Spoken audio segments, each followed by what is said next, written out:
Rom? Oh my god, nigga. Bro, what the fuck?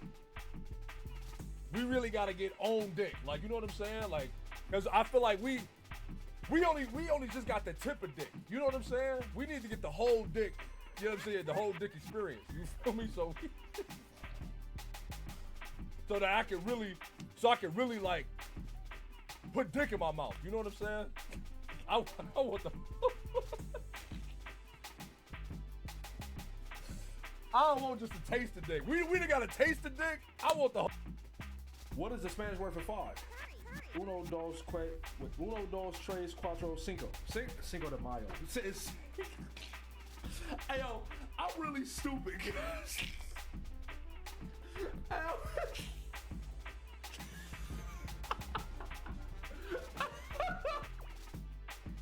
Get your composure. Get composure. I knocked it. Stop it. No, you Mr. Wallace. You sitting up here, you taking her sack. Come on. You ain't even let me get a word in. Stand up. Jerome, just give him a minute. Give him a minute. Hey, Jerome, beat his ass again, cuz. Beat the fuck up that nigga again, bro. He about to come back Do you want to watch paternity court on? Judge, like, you know I ain't had no dad. I'm sorry. I ain't had no father. Like, bro, TV, go to paternitycourt.tv to find your local listings. Fuck, bro. Look at him, cheeks puffy Mr. as hell. Watson, Like, bro, What I I'm was so trying to sick tell of you this nigga, before you cuz. I'm left. sick of this nigga. I'm sick. Y'all seen that tweet that was like, hey, dudes, how many back shots you taking? 100,000 per back shot. How many back shots you taking? I'm like, nigga, until that nigga comes. That's what the mask is. That's what the point of the mask is. It's getting late. For a minute, being a low-cal was like my worst fear. I was like, I don't think I'm that cringe. You know, I definitely got the capacity for some cringe. I ain't gonna sit there and act like, you know what I'm saying? I'm not gonna sit there and I don't be cringy sometimes. But like, I'm like, I don't think nobody would target me specifically, but like, imagine getting like gang stalked by internet weirdos for a decade. That sound like hell. I would kill myself. They would win fucking with me. I would like, y'all got it. Y'all got it.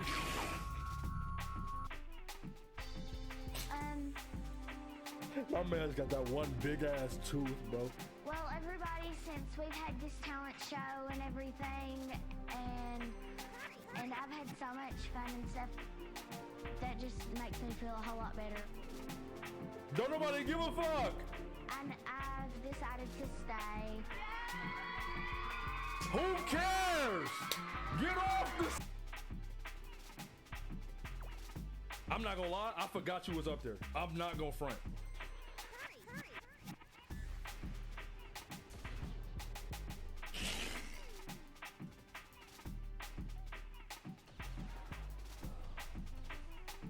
Please don't tell. He's dead! No. Paisley, I'm sorry. Oh my god. Unlike this stupid goofy motherfucker. Bro, God, this nigga didn't have a cap. What you going to Vegas for, bro? You don't got a cap to your name. You can't even gamble. You can't gamble. You can't get no sex. You can't even buy a drink in that bitch. What the fuck is you going to Vegas for? You might as well stay your ass in Freeside. You died. For what? Okay.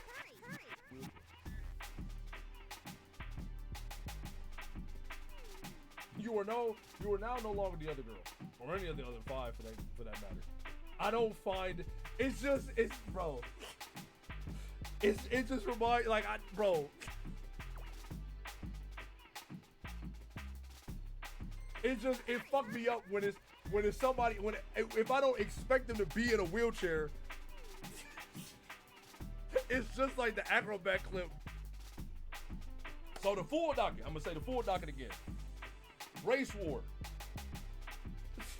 That shit was terrible. My bike stuck on a wheelchair. Hey, watch your. Oh, y'all.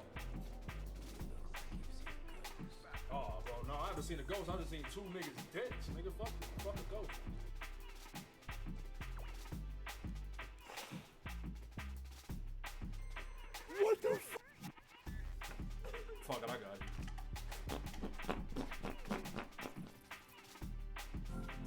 Blue Chew, y'all been seeing that shit all Yo. over my fucking Look, I'm gonna tell you niggas right now, cuz we can already drop like 3,000 frames, cuz it's raps, cuz I'm about to retire, bro. The stream shit, it was fun. We had a good little run, didn't we? We had a good run, didn't we? You know what I mean? I know a lot of y'all new OGs know we 5 years strong. Okay, nah, they wasn't that strong. They wasn't that strong. They wasn't that strong. Like it's like 5 years technically, but like when you really think about it, it was a good like 8 months I wasn't streaming. Then it was another like 3-4 months I wasn't streaming. So that's about a year right there. You feel me? But we had a good run though. All things considered though, we had a good run. We had a good run. I can't stream, nigga. What you want me to do? Internet been solid, nigga, all day. Internet been cool all day. I was just in chat, like, let me see what the shit hitting on. Let me see what it's hitting for. Cool. Soon as I started stream, lagging. Bro, what you mean go to YouTube, guys? I can make YouTube videos, nigga. I'm gonna read Candy off stream, cuz bro, it's cooked, nigga. I don't even like, bro, this shit's so fucked up. I don't even feel like it, bro. You got that boy Spike Stress. Nigga. Look, bro, what you want me to do? What you want me to do, cuz? What you want me to do? I don't even want to start the music, nigga, because it's like shit. I mean, bro, we might just yap, nigga. We got 2 pages. It's 2 pages of Meatloaf. It's 2 pages of Meatloaf, cuz. They deadass don't want me to finish this shit.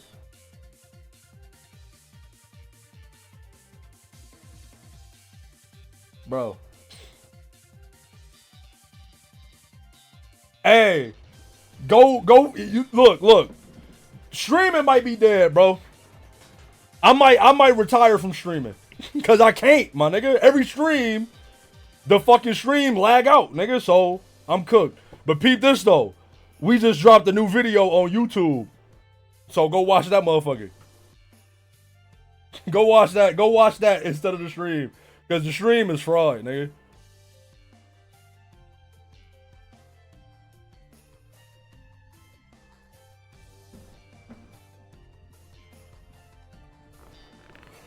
My nigga.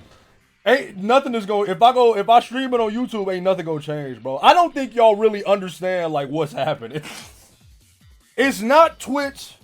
It's not like, it's like if I was to load up a YouTube video, outside of this one was already loaded up. But if I was to open up a YouTube video, that motherfucker would lag. I cannot do nothing, my nigga. Like, my nigga, this nigga like get an Ethernet cable. Cuz, what is, bro? This shit is going from the desktop to the router, my nigga. I got 2 of them things. You want to see both of them? I got 2. I got 2, my niggas. I promise you, I done troubleshooted this shit in every single way you can imagine, bro. Understand that I don't just be doing this shit. Like, I don't choose this. You think I want it to be this way?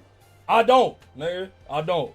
I would love to stream. I would love to have a completely uninterrupted stream, my nigga. I would love it. It's fried though, bro. I don't know. This shit, it seemed like it's stabled out. It looked like it's stabled out, but I don't know, cuz. We gonna see.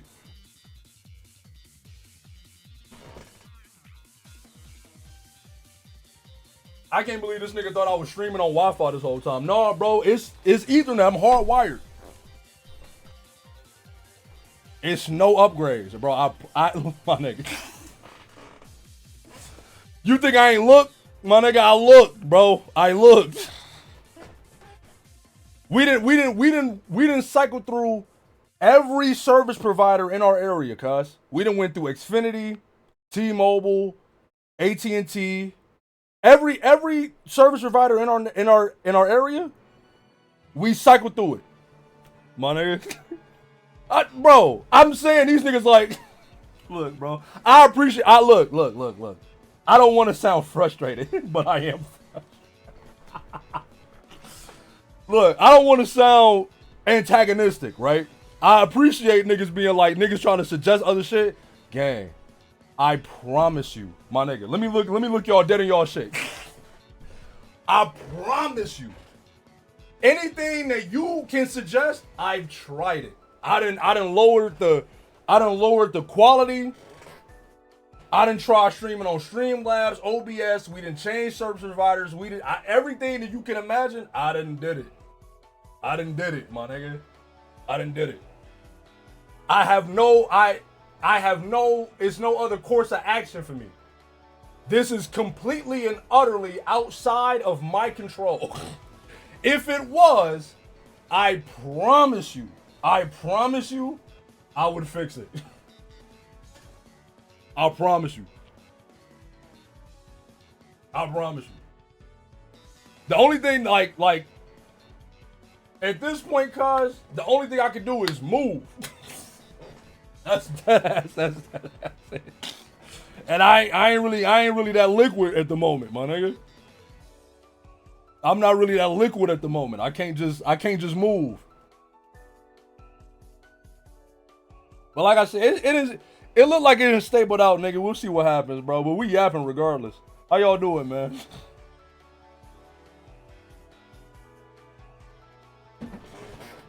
How y'all doing, bro? I watched Limitless today, bro. You ever seen that movie? About the nigga, he get the drug that make him use, you know how they say you only use 20% of your brain? It's a drug that make you use 100%. The movie low-key wasn't that good. Let me keep it $1.50. Shit was not good. It's fucked up because I don't know. I always, everybody been talking about fucking, everybody been talking about Limitless. I'm excited to see it. I watched it. It wasn't even that good. I was gonna load up a Kid Nation, bro, but like, bruh, I'm about to just read. Cause look, it's stable right now, but in an hour and a half, who knows, nigga? So I'm gonna just read, see how much we get through that shit. You feel me? I mean, we yapping still, but I'm saying after we finish yapping, I'm gonna just read, bro. Fuck it.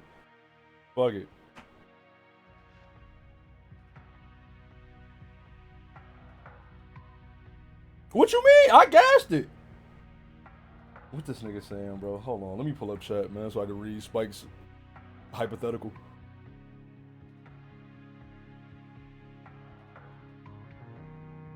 What would you do if you were in the boot camp segment on Mafiathon 3 and that drill sergeant was yelling at you and bossing you around? I just let him do it, man. I just let him do it. I want to see Odyssey. I gotta figure out when I'm gonna get out to see that shit. But they doing Eva in the Eva on Wednesday. I'm like, bro. I mean, like I said, I'm retiring from the stream. The stream shit cook, so I'm retiring anyway. But if I can get out to see Eva on Wednesday, it ain't gonna be no stream. I can promise you that, my nigga. But you know, I'm gonna try to see. Okay, everybody gas Odyssey for sure. I'm gonna go see what Odyssey talking about. I'm trying to, but like I'm trying to let that shit. I'm trying to let that shit. Yeah, I mean, I don't want to go and it's a bunch of niggas in the theater, bro. I don't want to go and it's a bunch of niggas in the theater, my nigga. So I go. I'll probably give it a couple weeks, nigga. That I do want to see that shit though. Everybody saying it's fire. Everybody saying it's gas. I mean, I figured it was gonna be good.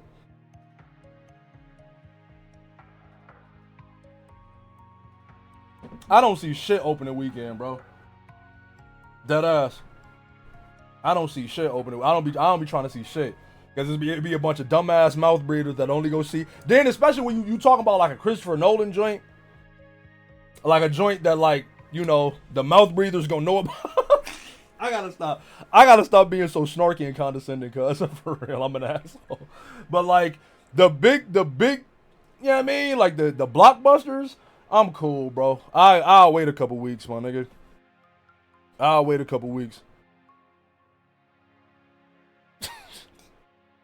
I just hope we can. It's literally 2 more pages of meat, bro. I would that ass say fucking and just read Candy off stream and just do it off a video.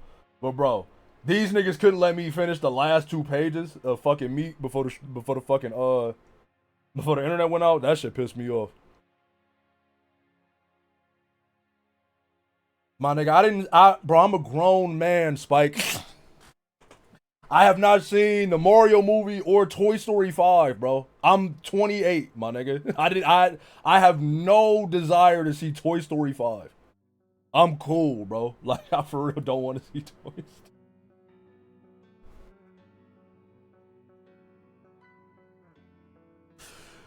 Toy Story, me walking to Toy Story 5 with no friends and no kids. Like, bro, I'm gonna look like a pedophile.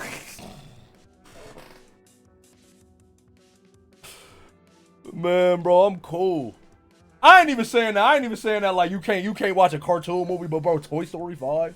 I'm cool. They could have stopped making Toy Stories after 2. Old is a mindset, bro. Okay, I'm gonna say this. I don't care about Toy Story 5, bro. I don't care about a movie that's about like a kid on a tablet. Ain't that what Toy Story 5 is about? It's like the kid, the toys is like, oh, we getting replaced by a tablet. I'm cool, gang. I'm gonna be so real with you. I don't want to see that shit.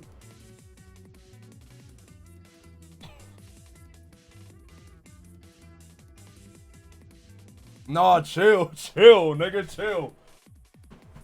Kingdom Hearts 4, man, that's different. Look, it's not the same, Poppy. It's not the same because look, my nigga Sora in the real world now, bro.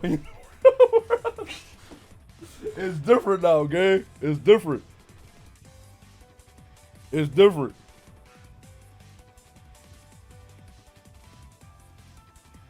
Yeah, you can ask a question. Everybody, that's what everybody doing. Asking questions, fucking. You ask a question, I'll answer, man. Just realize, twinkle, twinkle, little star, and the alphabet songs. Toddler twit. Oh god. Oh god. Twinkle, twinkle, little star. Wait. A, B, C. Wait, that nigga not long. Hold on. Y'all ever notice that? Twinkle, twinkle, little star. A, B, C, D, E, F, G. You ever wonder where your mom go when she put her hands over her head? when she put her hands over her face, you ever notice that? Like where does she go? Where does she go? And then like when she move her hands, she come right back. That shit crazy. Mom low key can teleport, bro. Hey, that's the new bit. The new bit is it's toddler tweeting. Toddler tweeting, man. Yo, you know what I hate, low-key? I hate when you poop in your diaper and ain't nobody around to change you. What the fuck? Yo, mom. Ma, get me up out of here, man. I'm stewing in my own feces, man.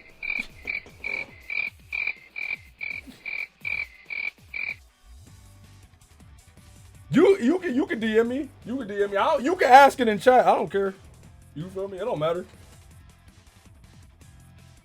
You can DM me. You can ask in the chat. It don't matter.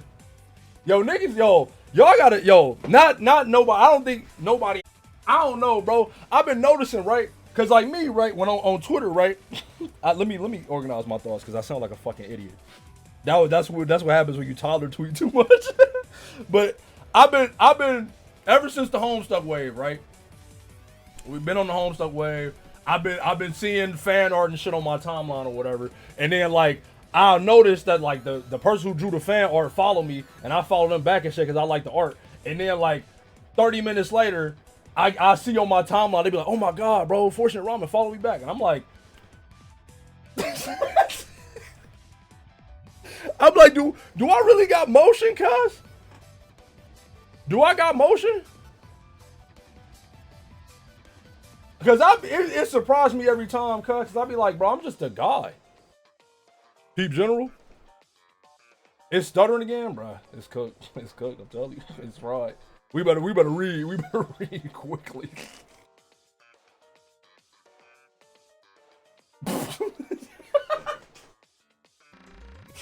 No, that is.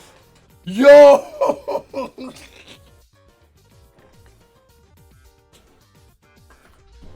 Yo, these pictures funny as fuck, bro. I damn near want to put them shits on stream, cause it's just too funny. Hold on.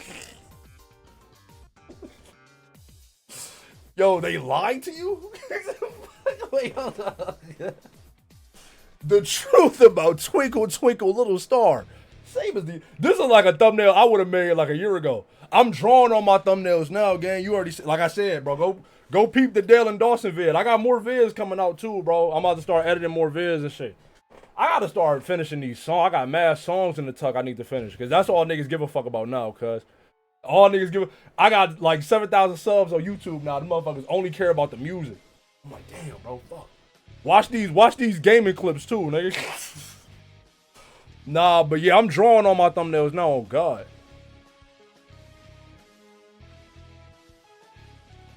My granddad never held me, cuz. I'm gonna be honest. My granddad was one of them old niggas. Like OG old nigga. Like, he didn't show nobody no love. Nah, but I was saying though, bro, it be fucking me up, cause like, niggas be acting like I'm somebody. Whole time I'm nobody. I'm just a guy, bro. So whenever somebody be like, yo, Ramen follow me back, I be like, man. Like, I appreciate it. Don't get me wrong. I don't want to sound unappreciative. Cause like, it's cool, I guess. But it just fucked me up. Cause like, to me, I'm like, I'm just some fucking loser. Well, you feel me? I'm a nigga that I barely leave my crib, bro. I turn on OBS and I yell at my computer until T-Mobile tell me it's time to go to bed. You feel me? So when niggas act like, oh my God, I be like, what the fuck is they tripping about? What they tripping about? I ain't nobody, man. I ain't nobody. You know what else fucked me up? Koff told me people be DMing her to DM me. Like, people be DMing her to try and get to me. I'm like, cuz, you know you could just hit me, cuz. I promise. Look, I got, you see this phone, cuz? You see this phone right here? Dry. You could just bang my line. They treating Koff like a secretary. I'm like, yo, I promise you, I'm not Hollywood, gang. You could just bang my line. You could just bang my line and they shit. Now I will say this. I do have a habit. I have a habit of sometimes I'll read a DM and respond in my head and then completely forget to to text you back. So look, if you want to ask me something or you just want to kick it, my nigga, I don't give a fuck. You can DM me. But look, if I air you, it wasn't on purpose. It wasn't on purpose. I promise. The only thing I like, just don't spam me. You know what I'm saying? Cause I done had niggas, you know, bang my line and be like, yo, what up, gang? And I like I said, bro, I'm not nobody special. So I hit niggas back. Then it get to a point where I'm like, okay, bro, you spamming me like a lot. Can you stop? But like, you know, I don't know, bro. It just be fucking me up. Cause like I said, in my head, bro, I'm just a regular ass nigga, man. I am not nobody worth being scared about. Like, being scared of hitting up. None of that shit, bro. I promise you, I'm a regular ass guy. I don't know. I guess I feel like, cause I also don't DM niggas first. But I don't be having shit to say to nobody. Like, if I got something to say to somebody, then like, I'll DM. But like, I don't, I'm just a lonely, solitary ass nigga, bro. You feel me? So like, I don't be thinking about hitting niggas. And it's not out of like, what's the word I'm looking for, bro? It's not out of like, no, I don't have a fucking crush on Poppy from Trolls, bro. This nigga be asking some stupid bullshit.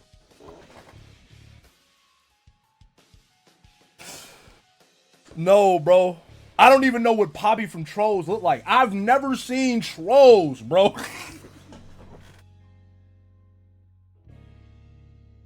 The only trolls, the only time I've ever seen trolls is the nigga being like, music killed my granny, or whatever the fuck he said, cuz I've never watched that movie. Bro, when Trolls came out, I was probably 25. And how long ago was that movie? My nigga, I promise you, I wasn't thinking about Trolls.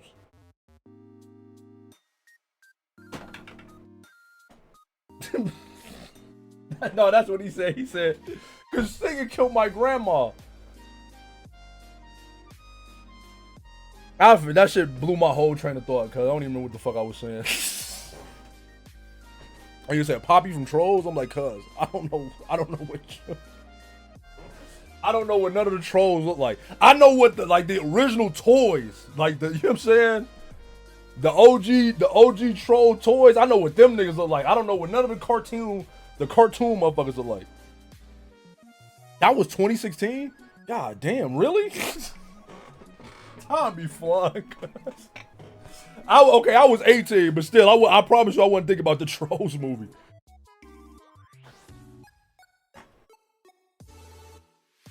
No, okay, everybody, this is the last bit, and then we're gonna start reading. This is the last bit, then we're gonna start reading. Everybody drop your craziest, hear me out. It's a judgment-free zone. I'm lying. We gonna judge you, but I'm not, but do it anyway. I'm trying to think of mine, cuz.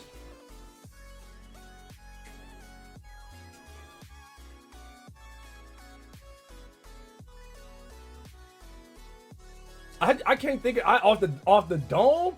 I can't think of no wild, crazy, goddamn. You know what I mean? I can't even think of nothing wild.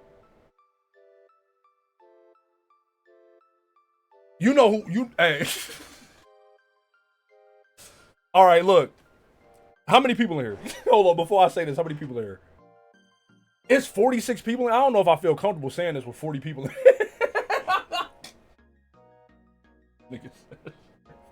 You know what's fucked up though? Mine close to his. I gotta like. Don't clip this. Twitch, clip this. Wait, no.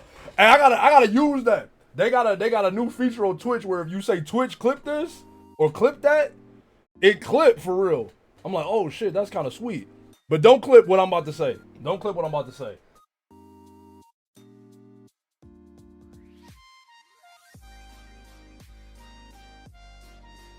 It ain't even that crazy because somebody in chat gonna say something wilder.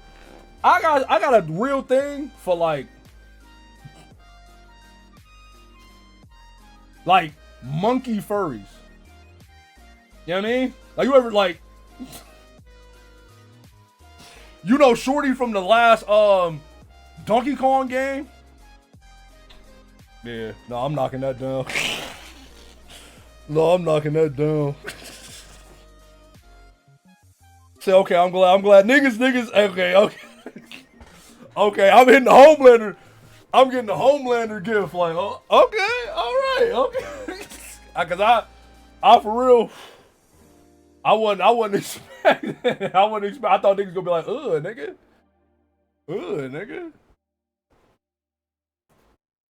But yeah, bro. And shit, since we talking about it, nigga. You know the where my Kingdom Hearts niggas at, man? The Bouncy Wilds? What? Nigga. Hey, keep me. Hey, don't let me go to. Don't let me go to Deep Jungle. Hey, don't let me go to Deep Jungle, nigga.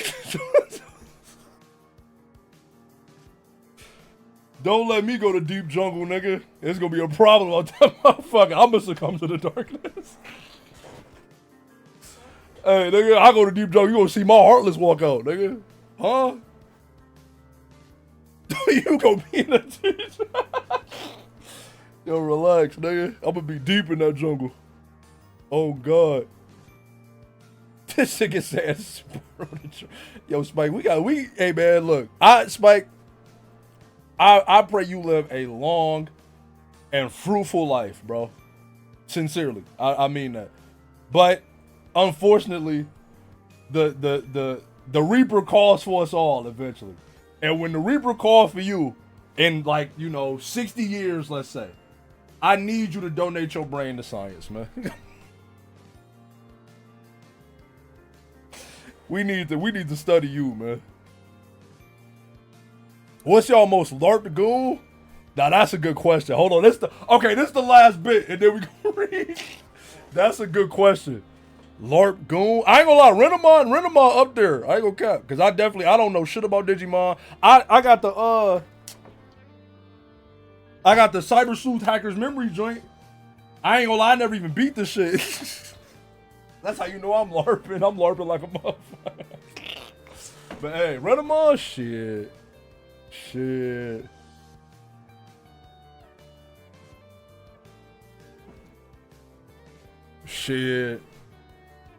Low key, I mean, I had a little league phase. I ain't gonna sit here and cap. I had a little league phase. And while like for probably like 2 years, I was deep in the league. But like, I don't play league no more. And I never played none of the Yordles, but hey.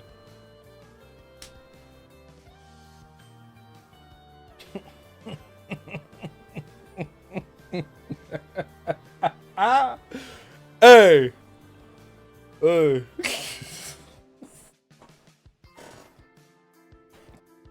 That's everybody LARP goon, because don't nobody play them fucking games. Nigga said Shantae. Yeah, everybody LARPing. At that point, nigga, is it even LARPing? If everybody doing it? If everybody... Nah, Morgan? What's her game called? Night Stalkers, right? Night Stalkers? Shit. I don't even know what kind of game Night Stalkers is. Let me keep it $1.50. What kind of game is that?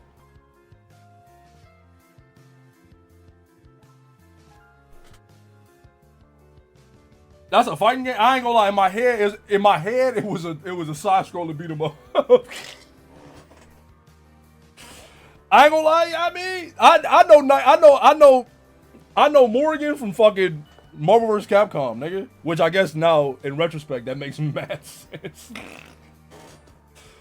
Yeah, no, now that you say that, no, it make mad sense now. It make mad sense now. But I mean, like, okay, but you can say that you could. There's a bunch of niggas in the Marvel vs. Capcom joints. Them niggas ain't they not from fighting games. You know what I'm saying? So like, honestly, any bad fighting game character that's not like Cammy, I'm LARPing.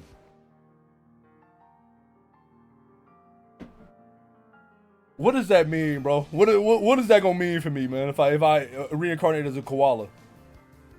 I don't want to reincarnate at all, bro. When I die, I want to be dead. I don't want to come back. Shout out my nigga Zach, you here, bro? My nigga Zach said, bro, I want to be out of here, nigga. Man, get to the meat. We can't yap, man. Damn. It's only 2 pages left. Nah, low key. I probably should just read this shit before the fucking internet drop out again, huh?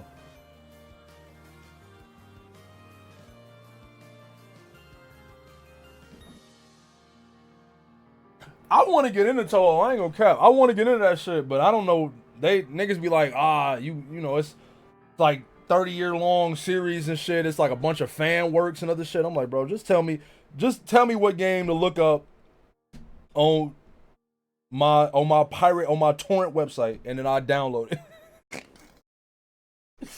I don't know, man.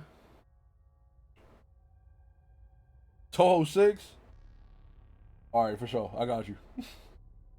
Now, I've been playing Isaac again, bro, because Toho made me think of Bullet Hells or Bullet Heavens, whatever the fuck, bro. I've been playing Isaac again, bro. I hate that fucking game.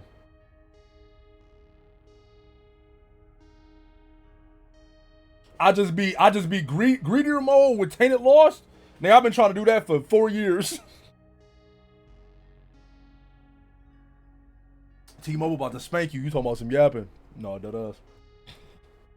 For real. I should start. We've been yapping 35 minutes. Let's do 10 more minutes, man. 10 more. I know I said 2 bits ago this was going to be the last bit. Then I said another bit. It was going to be the last. But no, let's do 10 more minutes, man. I hate this game. It plays another 50 hours. Nah, dead ass. Dead ass. Infinity you crazy. I'm not gonna lie. I'm gonna get Dead God one time, and then after that I'm gonna just play Isaac, regular ass Isaac to the chest every time I play Isaac. Every single time. Every single time. I'm not trying to be like a one of them like a Dark Souls get good ass nigga, bro. But like, y'all really getting fried by Pink like that? I can't cap, man. That shit was dumb easy. I'm actually mad embarrassed that like the boss that took me the most in Deltarune was Jevil. Jevil took me like a day to beat. Not like consecutively, and it's not like I played the nigga. You feel me? I didn't play the nigga for a day straight. But I'm saying like he took the most tries.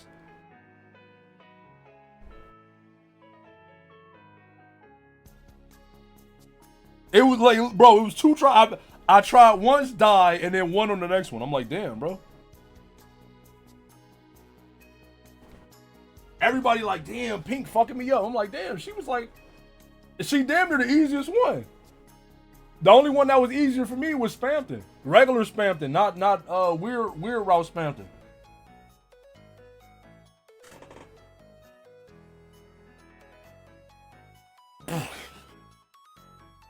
Nigga, 2 bottles of what, bro? This nigga said I beat Mew Mew off 2 bottles. 2 bottles of what, nigga? What was you drinking? I don't know. Bro, honestly, I can't even. I don't even know what to say. Like, I can't even like think of nothing. Like, I can't even give you no advice because like I just ate that shit.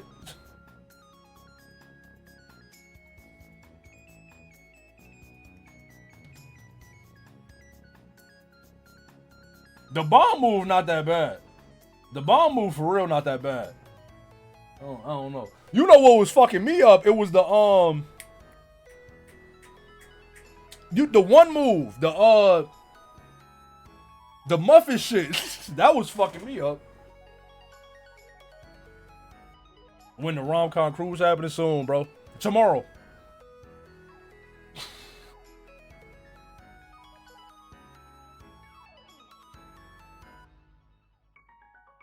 All right, man. You know what? I ain't got another 10 minutes of yapping because let's read, bro. Let's finish this meetup, man. Let's gobble this meetup real quick. Arlie. Don't ask me that. It's gonna be 3 sets of push-ups. Three sets of 10 push-ups.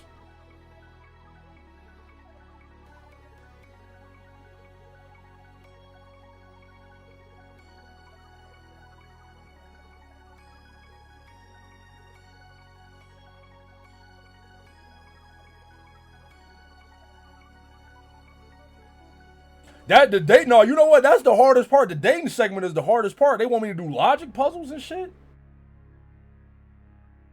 They want me to do logic puzzles in this. They wanted me to pay attention to the lore while I'm doing this bullet hell shit. Niggas, you stupid. Hey, Toby. Don't put no lore drops. Don't put no characterization in the battles, nigga. Keep all that shit in the cutscenes. Cause when it's battle time, I just want to battle, nigga. I can't concentrate, nigga. Niggas want me to read. Huh? You want me to read and dodge bullets at the same time? The fuck I look like, nigga? A genius? A polymath? No, buddy. They're like, you gotta say something that applies to both of them. But they both saying conflicting things. I'm like, oh my god, nigga, what?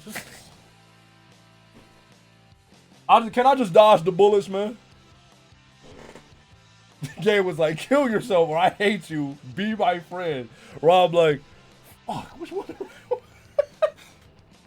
No, for real, man. It was one that was like stinky fish or some shit. I'm like, what the fuck, man? What they want me to do? Stinky fish? Huh? What the fuck? Dodge bullets and read. So American, nah. See, that's not American because an American wouldn't read. Americans don't read, man. It's what today. Nigga, you tell a nigga to read a book today, motherfuckers get offended. Niggas get offended when you say read a book.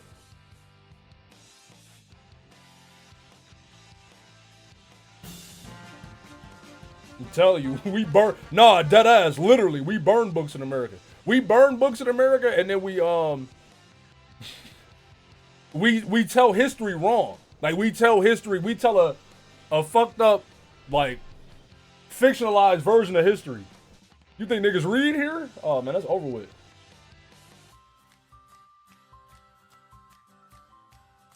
All right, man. Let's read. Let's get this meat out the way, cuz. Let's get this meat out the way. Pull your dick out, man. Pull your dick out. If you got one, if you a meat haver, pull your meat out. Cause we about to finish. We about to finish this meat. We about to beat this meat and finish to completion. You feel me? I think last stream I read like half this page, but I'm gonna just read it. I'm gonna just take it from the top, bro. I'm gonna just take it from the top. This nigga said, man, I've been butt ass naked this whole time. Okay, bro. Okay, bro. Put your pants back on, man. Later that night, Jade has been moved from the hospital to the Troll Kingdom. She now sits in a wheelchair, remaining in perfect silence with her dark eyes open to maintain my transmission. Roxy and Kanaya rolled her into the living room of Dave and Karkat's hive earlier that evening. This is where they all sit now, discussing the day's troubling events. Roxy is using his phone to pursue leads on the whereabouts of the prince. Yep. Oh yeah, for sure. You too, Jake. Thanks, man. Yeah, we'll let you know what we're gonna do. Later. He hangs up and sighs dramatically. Poor guy. What'd he say? A lot of it was hard to make out due to all the sobbing. But yeah, it's like we thought. Dirk borrowed one of his ships and got the fuck out of here. But did he say where? Nope. Doubt he told anybody, to be honest. In fact, I say odds are even he doesn't quite know where he's gone yet. Why do you think that? I don't know, I just know the guy. Also, like, what's even out there? Dude's got a ship and now he's hauling ass randomly about with Rose too. I don't know. Prove some sort of point. What about Jane? We aren't calling Jane. Why not? Because I wouldn't believe a single word that comes out of her fat fascist mouth. True. Good point. That's stupid. I'm calling her. I dislike the woman as well, but I will leave no possibility unexhausted in striving to rescue my wife from that madman. She takes Roxy's phone and presses Jane's name in the contact list. She moves to the far side of the room to speak, while the others continue conversing. So, Dave makes a noise humans sometimes do, by expelling air through his closed, fleshy lips, creating an impolite flapping effect. Nigga Dave like, ah. Rose and Dirk, huh? Yep. Rose and fucking Dirk. Damn. So are they, like, man, I'm never gonna hear the end of it if I'm the one to ask this question, am I? I've had too many fucking goofy, dumbass, foot in mouth family blunders to be the guy asking this fucking question. Hey, yeah, here I am, asking it. What are you talking about? You know, are they, like, together? Not David. It's not David. David. Why the fuck would you ask that, cuz? David, we gotta do something about these niggas, man. We gotta do something. What? You know, like, what this dumbass is asking is if they're doing human intercourse activities. Oh my god. Karkat, please. Oh my god. Karkat, they're related. Humans don't do that when they're related to each other, okay? Don't talk down to me. I'm not a fucking wriggler. I'm familiar with their concept of human incest. Yeah, okay. Not to be that guy, even though I'm totally being that guy. If it never happened, we wouldn't have a word of it. Or we wouldn't have a word for it. I mean, when you put it that way, my nigga, but like, do you gotta say it out loud, my nigga? You weird ass nigga. As opposed to inhumane. It's not funny, man. I really don't think. I mean, they wouldn't. There's no way. It makes no sense. For one, Dirk is gay. And isn't Rose gay too? Yeah, I don't know if anybody knows what Rose's deal is exactly. Of all of us who could have ended up eloping to have illicit incestuous relations, they definitely would have been the last two I'd have put my money on. And yet, it sure is real fucking weird what they seem to have gone off and done, isn't it? Don't even say that. Just thinking about it makes my skin crawl. You guys are so fucking weird about this. Like, seriously, that's the issue here? This shithead went and stole Kanaya's maceprit, apparently by mystically underhanded means. There's practically no limit to the No, man, they fucked up the phrase there's no limit to. Cause now all I think is there's no limit to the LARP. There's practically no limit to the dimensions we could be getting angry about this on. But here we are instead, doing this pointless thing you people always do when it comes to incest. Us people. I know, I'm a fucking xenophobe. Let's just all agree I'm a big shitty xenophobe about this and move on. Jesus fucking Christ. Hey, Kanaya, how's that phone call going? Jane's chief of staff has put me on hold. It seems my solicitation does not register as a priority in this administration. I cannot say I am surprised. Tell her to register my heaving bulge as a priority. I will not tell her that. Anyway, you guys are all so fucked up about this, that's all I'm saying. This is objectively not the worst thing about this scenario. It's not even a remotely notable factor. I don't know, brother. It's pretty bad. Why are we even talking about this? It's so fucking... Yo, I hate you niggas, man.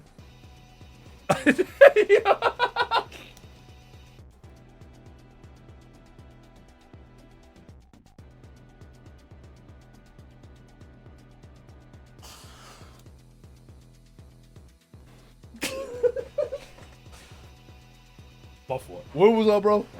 Why are we even talking about this? It's so fucking performative.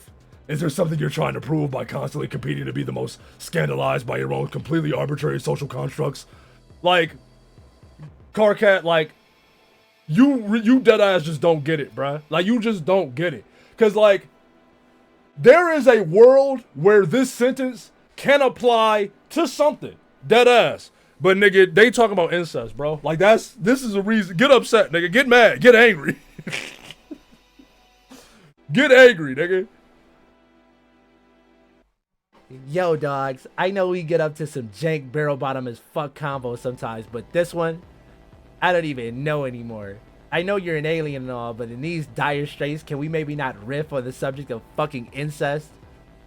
For what it's worth, this shit really does bug the hell out of me. If I could confirm on behalf of my species that, yeah, the idea kind of sucks according to pretty much literally everybody, could we agree to stop talking about it? Yeah, like, my nigga Roy, like, hey, gang, it's bad, and that's really all there is to say on the matter, cuz. Like, let's stop talking about this shit. See, this is what I'm fucking talking about. You grew up one of two humans on your entire planet. Where the fuck do you get any frame of reference for this shit? Admit it, you only pretend to be bothered by this because your human society tells you that your performance and disgust is virtuous. LMAO, dude, no. Also, excuse me, but can I just fucking ask, since when did you start cosplaying as Dave? Dude, what? LOL. Do you even fucking know anything? You're a ham-brained boner stooge who doesn't know anything, aren't you? I'm very sorry, Roxy, that my ham-brained boner stooge of a boyfriend doesn't know fuck all about Jack Dick. It's okay, he's like, fucking right. I get mistaken for you like, well, it's been happening. I should have known. I really thought all the pink I'm wearing would help with that. I don't know, I'll keep messing with it. No, you look great. Like super duper duper great. Just perfect. Like I cannot possibly be more proud of your fashion choices. Christ. Dave, it sounds like you're about to kiss your mother just to prove me wrong.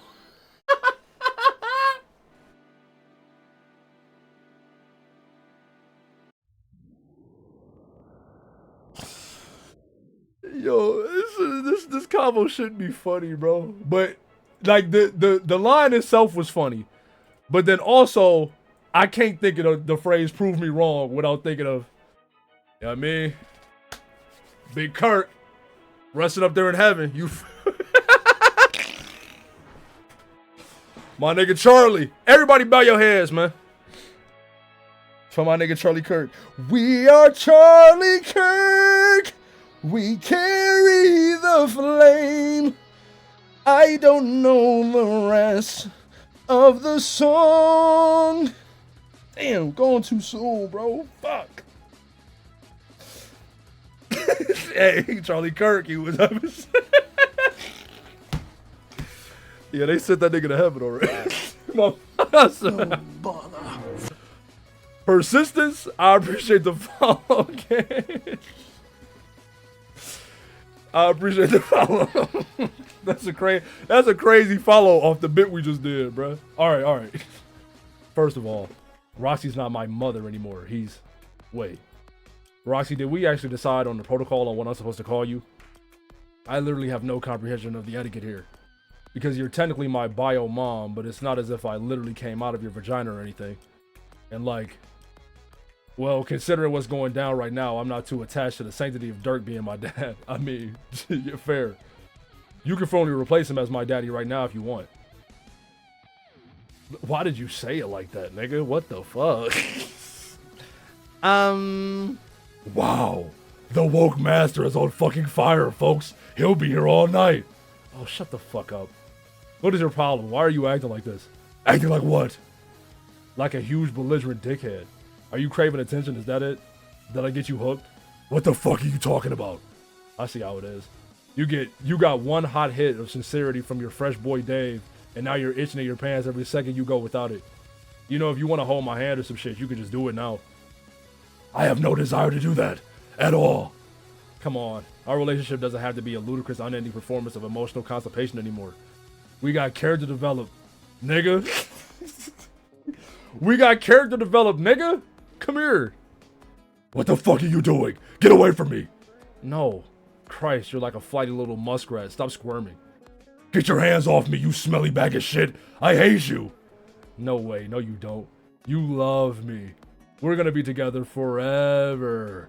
Oh my God, shut the fuck up. And I'm gonna profess my undying love to you in the form of a kiss. No! For all the vigor of his oral protest, Karkat does not offer a sufficient physical objection to prevent Dave from successfully planting a kiss on his cheek. The gesture causes Karkat to deflate instantly. He goes limp in Dave's arms, eyes wide. Dave is no longer so sure of his ability to freely engage in public displays of affection. Suddenly, very self-conscious, he pulls back, leaving a significant foot of distance between himself and Karkat once they've collected themselves. Dave awkwardly clears his throat. Karkat wipes off his cheek. Both are looking off in opposite directions. These niggas are so gay, bro. You niggas are so gay. Ah, you boys cute. Hey, can you just forget what you saw? Thanks. Thank you. For what? For doing something that turned that steaming dog-shaped fire of an incest conversation into something that just made me feel very, very happy. If only for a fleeting moment in these dark as fuck times. Don't mention it. Kanaya returns to the seating area and hands Roxy his phone. If Jane is to be trusted, apparently she didn't even know Dirk was gone. She doesn't know where he might be headed either. Or she won't tell us. Well, shit. I'm so fucking surprised. Alright, then what do we do? I don't know. Hey, does anyone know where the hell John is? Hey, does this backpack make me look like... Hey, does this backpack make me look like I'm in a backpack? Oh, yeah. Good question. Wasn't he on some mission? Whatever happened with that? That was a Rose thing. She was cagey as fuck about it. And now she's gone, so we can't even ask her. So, damn. He's not answering his phone. Yeah, I've tried too. Oh, yeah, I forgot. John would solve our problems. John would solve our whole problem, wouldn't he? Just zap us all right into Dirk's ship with his retcon powers. That's how that works, right? Maybe. I think he should be here regardless and catch up with the situation. Getting kind of worried about him. Yeah. I ran into Terezi the other day and she hadn't seen him either. Oh shit, Terezi's back? What? Oh yeah, I didn't mention cause guess I just thought you knew. I just assumed she would have got in touch. Nope. Nobody ever fucking tells us anything. It seems like kind of a gigantic fucking deal that Terezi came back to Earth. Kanaya, did you know about this? Yes, I also assumed you knew. I'm giving her a call to see if she knows anything about all this, and she's not picking up either. What the fuck is even going on anymore? There's a moment of silence. Though no one in the room is conscious of the fact, it serves to honor the departed friend. The heir will not be able to help guide them to the prince. If they ever wish to see John again, be it his cadaver or otherwise, they would need another means of following the ship, a different guide altogether. By stated principle, I cannot intervene through the same compromising methods of my nemesis. But if I were to fall back to a state so passive as to offer no assistance at all, it would be at odds with my sworn duty as a protector of corporeal life. They will have their guidance, but my instructions will be minimal. So long as they remain in my conduit's presence, they will know the way forward. What the fuck is Jay doing? Huh? That's creepy, right? Tell me I'm not the only one who thinks that's creepy. Yeah, it's a bit spooky. That's how it is when she gets like this. What is she pointing at? Jade has raised her right hand and is pointing upward at an angle of about 45 degrees, seemingly in a random direction, but it's far from random. Oh, I think I know what's up. She's trying to say there's something important over that way. Is that right, Jade? Can you hear me? Dave walks over and kneels in front of her chair. He looks closely at her. Her face, though still expressionless, strikes him as serious and tense. Jade, is it John? John's that way, right? You want us to go in that direction to find John. Is that it, Jade? Come on. What is it, girl? Tell me. Oh my god, Dave, you're treating her like a dog. Okay, yeah, you're right. I guess I fucking suck. But she is a dog, okay? A doggy girl who's trying to tell us something. Just let me do my thing here. Jay, give me a little yelp if John's that way and we should go after him. Just a little woof. If John's in danger, give twice, please. Dave! Shh. He leans in closer and studies her face carefully. It hasn't changed. Maybe it's not John that way. Maybe it's... Jade, is that where Dirk went? It's barely noticeable, but Dave picks up on it. Her face relaxes slightly. That's it. That's the way Dirk went, and she wants us to follow. Okay, wow. But what about John? Is John safe? She doesn't move. Does he have anything to do with what's going on? What about Terezi? Is John with them? Jade, is John on the ship with Dirk and Rose? Slowly, she lowers her arm and places her hand back on her lap. What the fuck did that mean? I think it means I'm right. Don't ask me how I know, but I think I got the answers out of her we need. Dirk and Rose are on a ship heading that way, and for some fucking reason, John's along for the ride. We need to saddle the fuck up, and wherever we go, I think we're going to need to bring Jade along. Right. Karkat springs to his feet and easily resumes his well-practiced posture of leadership. Kanaya, get Jake English on the phone. Okay. Why? Because we need to borrow one of his ships. We're going to get your fucking wife back. He nods. Kanaya nods back. Roxy nods too. Dave does not realize they are all supposed to be nodding in determination and solidarity until Karkat nudges him. Then he nods too. They resolve to travel to Jake's mansion immediately, and to embark on their new adventure shortly thereafter. They will believe they are on a quest to retrieve a wife and rescue a friend, but they will discover their true mission is of much greater cosmic significance than they imagined. The seer is firmly in the thrall of the prince, and will not easily be pried away. And as regards the heir, though resuscitation remains a theoretical possibility for those still striving for it, the truth of his role is it has reached a greater sense of narrative finality than any of his allies will bring themselves to admit. His influence over canon has come to an end, as has this particular story. His ultimate sacrifice was made to put the missing keystone in place and avert the supreme dissipation of all that shall be considered to hold truth, relevance, and essentiality. As for me, I will be there wherever they go, so long as my conduit remains alive, alert, and present, but only as a guide, with the lightest possible touch, and only to block the insidious mandates of the prince from within his sphere of influence. The rest of my presence can simply be reduced to a string of words, a recorded stream of ideation with a particular texture and cadence. But aside from that, there is nothing that should be considered remarkable about its source. One speaker can easily be swapped for another, and then another, under the right circumstances.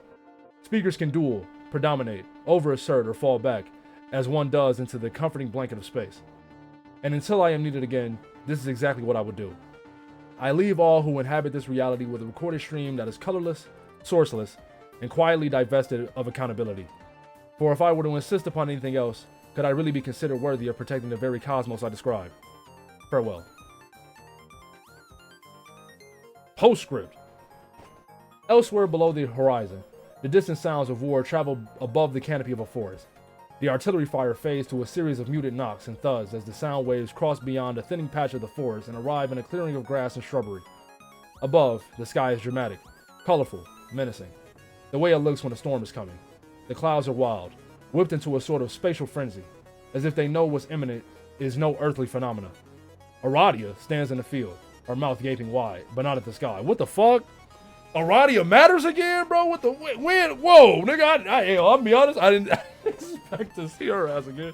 I missed the meat, yo. Ain't this the last page of meat, right? This the last page. Then we gonna go to Candy. The Aradia name drop actually fucked me up because I'm like, Aradia here? What the hell? Next they want to be like Solic's here. What the fuck? What the fuck are you doing? It's unusual she isn't grinning, and she slowly corrects this. She smiles brightly at the girl crouching on the ground 10 paces before her. Aradia has never seen anything like what she just saw this girl do. Jade was 16 years old when she showed up, and she doesn't look a day older now, though many hundreds of days have passed. There's a hole piercing the space symbol on her shirt, but no sign of whatever it was that made it. Her legs are covered by the same striped tights as usual, but her feet are shoeless. Her knees are pressed into the mud of the field, and her hands braced against the ground to support her hunched figure. She is covered in blood almost from head to toe. Fresh blood and viscera surround her in an uneven ring on the field. It soaks her clothes, coats her skin, still gleaming and wet, running slowly down her limbs and face, dripping from her mouth, glasses, and the tip of her nose. Her hair is matted, savage-looking, filthy. She looks up. Behind the rim of her glasses, her wide eyes are solid black. Her lips are parted, revealing her canine fangs. The meat she's chewing is stubborn, raw, full of gristle, almost supernaturally tough, but she is a determined beast of prey. She swallows once, hard. The last bit of her meal slides down her throat. The deed is finished. She stands up and closes her eyes. An aura of darkness gathers around her. The blood begins to dissolve, as if being absorbed into her skin. She makes 2 fists, plants her feet firmly, and releases an otherworldly howl. A shockwave emanates from her body, knocking Aradia down. It rushes outward, blowing the surrounding trees back as if they're weathering hurricane-force winds. In a moment, calm is restored. She opens her perfectly black eyes again. Aradia staggers back to her feet and brushes herself off. It's been so. What voice did Aradia? I remember when she was dead, I gave her like a monotone, like, because she was dead. But then she came back to life.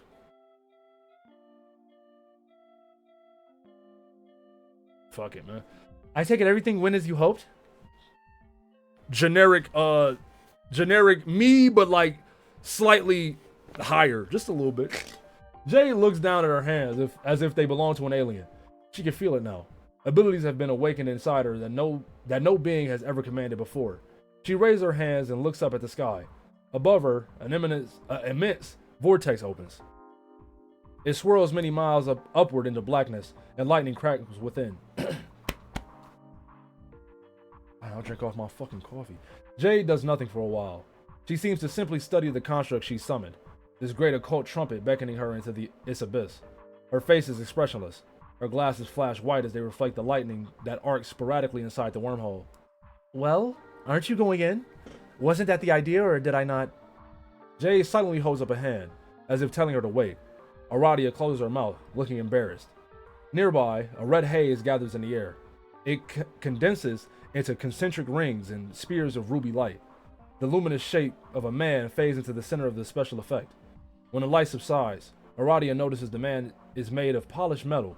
She recognizes the gear symbol on his chest, identical to her own.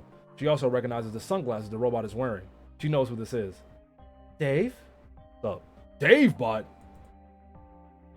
He doesn't look in Aradia's direction. His eyes, glowing bright enough to be visible behind his shades, are fixed on Jade. He looks her up and down. She's still so young. He knew this Jade many years ago, but by this point their paths have diverged in ways that he couldn't begin to describe even if he wanted to. So we doing this? Jade says nothing, and looks up into the wormhole again. She begins to levitate, gradually picking up speed. Without looking back, she rockets into the vortex, vanishing in the darkness. Davebot turns to Aradia. How about you? Want to come along? I guess so. I'm really not sure what's going on here. To be honest, the plan wasn't discussed much. That's what we're doing now, discussing the plan. What about your boy, Eye Patches? Yo, What the fuck? Random kid? Who the fuck is this thing? Oh, Solix is in one of his moods. This was all getting to be a bit much for him. If I go, I'll probably just cut him loose. Good move. His gaze remains fixed on her. She blinks and looks away, unsure what to say next. He's standing perfectly still, presumably waiting for her to say something. She met him, what was it? Once? Twice before? She can't remember, but she knows this is a very different Dave. Aside from the metal skin, he seems implacably confident. But then, people go through changes. She's been through more than her share. She cocks an eyebrow, recalling her own stint with a metal body. Hey, Earth to what's your face? Oh, it's Aradia. I know. So that's a yes then? What? You're coming. Better decide quick. I doubt that dank fucking hell funnel is staying open for much longer. Yes, I suppose so. That's where all the action is, right? All the action that matters, yeah. Off we go then. Word. He holds out his hand. She looks around and assumes he means for her to take it, so she does. She didn't know someone could fly this fast. He nearly yanks her arm out of his socket. She considers reminding him that maybe this isn't necessary since she can fly too. But she doesn't want to risk saying more embarrassing stuff around this outrageously cool dude. Besides, they're through the wormhole before she can even finish the thought. It vanishes the moment they've crossed. The hole leaves behind an absence in the sky so calm that continuing to call it a sky wouldn't seem to do it justice. It's a perfectly neutral expanse into which anything one can imagine might be summoned. And for a while, anything was. But not anymore. Where the hole gaped just moments ago, there now exists an imaginary line. Above this line resides all that matters. Below exists all else. Never again the twain shall meet.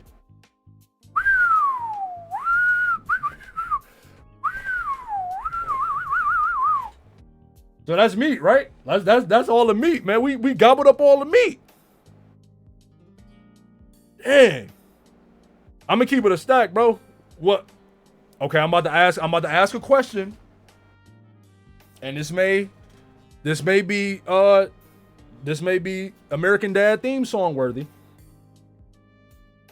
Was I supposed to know what was happening right there? Cause I'm gonna be real, I was mad confused. I'm gonna keep it $1.50. Mad confused. Why is there a Dave bot? Am I tripping? I'm stupid? It's confusing on purpose? Okay, bet. Thank you. Cause I was like, fuck, don't tell me I'm stupid, man. Don't tell me I'm stupid. All right. So, okay.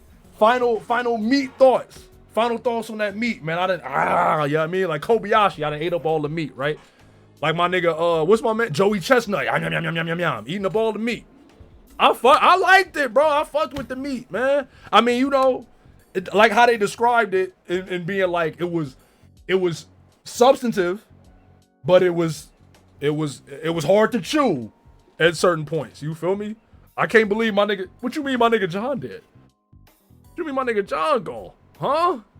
But no, I definitely fucked with it. I fucked with it. I like, you know, as much. I will say, like, I'm not mad at the direction the nigga Dirk went in, right? Like I'm saying narratively, cause I like it. I like this nigga going on like this fucking like super goddamn manipulative metafiction, metatextual god shit.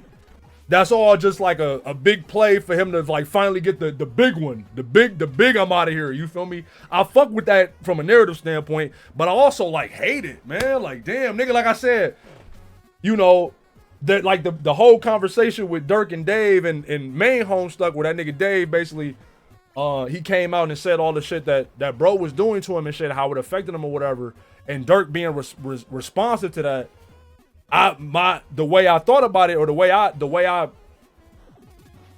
perceived it, was having Dave tell Dirk what he could have been would have stirred that, or you know, steered that nigga away from becoming that. You feel me? But then he did anyway. I'm like, damn, that's fucked up, man. You know what I mean? But like I said, I'm not saying that it's a bad choice or like it's because I like it from, like I said, from a story standpoint, I fuck with it. But I'm just like, damn, man, come on, Dirk, come on, cuz. Relax, nigga. Relax. But nah, I fuck with meat though. I fuck with meat. Know that. I fuck with it. I like I said, I mean, still got a whole other half of the epilogues to go. But like so far, like I've been saying, I fuck with them. I don't know I mean, people have definitely like said like people didn't like the direction that some of the characters went in and shit. And I guess that's valid. I ain't gonna tell nobody that they opinion ain't valid. But for me, cause I fuck with it. I fuck with it. Yeah, I mean, like that's my main thoughts. Like I fuck with it. I ain't got nothing like more specific to say. I don't. Yo, it's so many flies and gnats, bro, in the crib, bro. I don't know where the fuck they coming from. I done killed about 80 goddamn flies, nigga, in the past like week. But yeah, man, like I said, I fuck with it. I fuck with it, man. I hope. Don't tell me, nigga. But like, is Homestuck 2 Beyond Canon, where the fuck that shit? That's we go like they working on this, right? Like, cause don't tell me, cause obviously I would get there. But like, it can't be over, nigga. Like, cause I'm assuming Candy gonna be a whole different set of events. You know what I'm saying? Like, cause it's gonna branch off from the moment where John, Roxy, and Calliope having the picnic and shit. So that's why. So like, I'm like, this part of the story over. So like, nigga, we working on this, right? Okay, all right, heard, bet. All right, so we gonna start. My internet, we good, right? We ain't dropped no frames since the beginning of the stream. I haven't been looking at OBS. Okay, yeah, we haven't dropped no frames since the beginning of the stream. So I'm gonna go take a piss real quick, and we gonna boot up that candy, nigga. We gonna boot up that candy, bruh. You feel me? I'll be right back. Did you know me? I gotta go piss.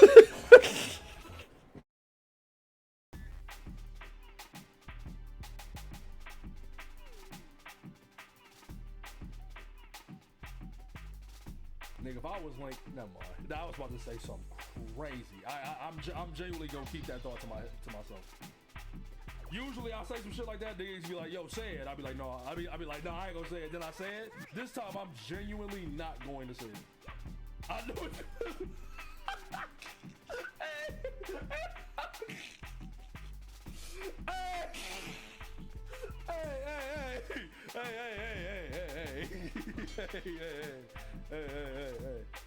Hey, calm down. Everybody calm down. It's fucked up, because that's exactly what I was Hey, that was exactly what I was about to say. The fact that this nigga guessed it is crazy, but I was for sure gonna be like, nigga, if I was Link, nigga. Kitty.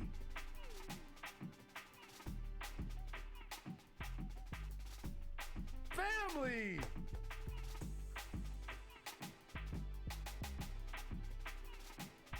Baloo. Hello. Hi.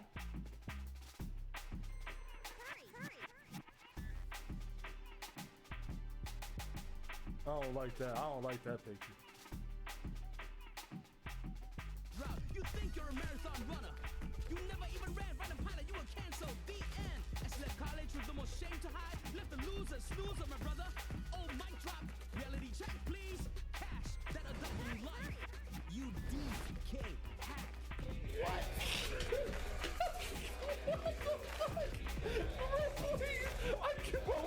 I can't concentrate. What the fuck is I can't concentrate. Oh, thank God, bro. Oh my God. Stop dropping them. If anybody in this bitch should be picking cotton, it's y'all. It shouldn't be me.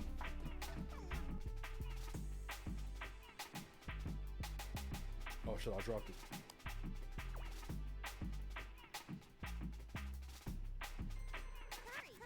Roblox! I hate you niggas. I swear to God on everything I love, I hate every single one of y'all.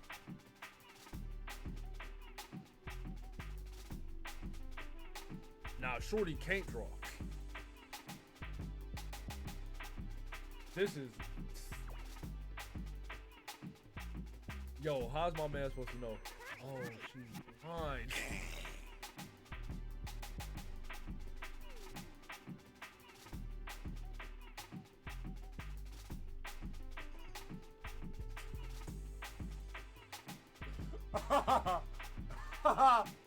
She's blind.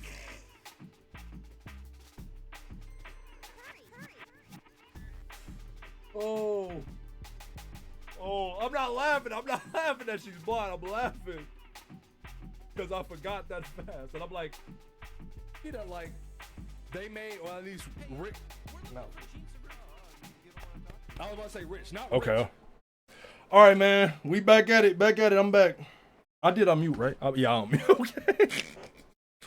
All right, man. All right, bro. Candy time, cuz. Candy time. This candy low key. This candy shit is scaring me, cuz. I'm not even really a sweets nigga like that. Like, I don't even really eat sweets like that, bro. And everybody, like, the way niggas talk about candy, it sounds scary, bro. But I guess we here, man. I guess we here, bro.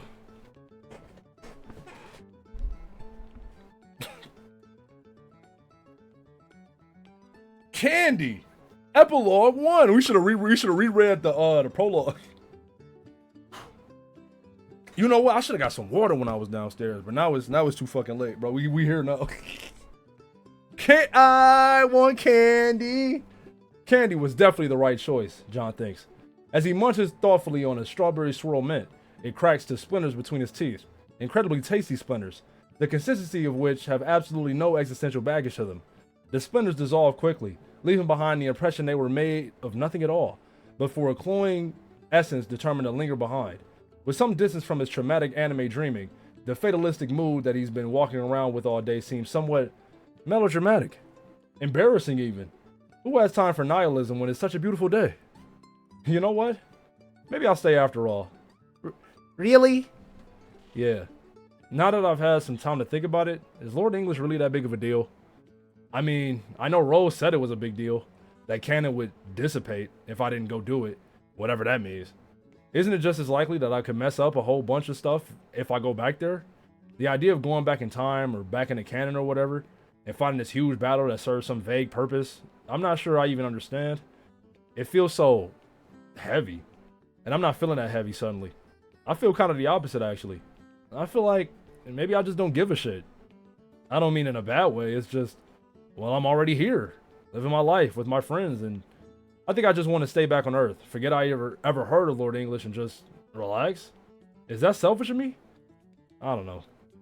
Just seems like a lot of responsibility for one person. So maybe instead of taking the fate of everyone's existence into my own hands, I should just stay here and try to enjoy life. The most depressed nigga you ever seen in your life. Niggas in the crib with the curtains drew back. He ain't talked to nobody. He ain't really spoke to nobody. Like really spoke to nobody in a minute. Niggas are like, yeah, I'm just relax. Yeah, okay, buddy. You nigga, that nigga John. We about to find a nigga John swinging in this room. Even John has to admit his rationale doesn't sound particularly satisfying.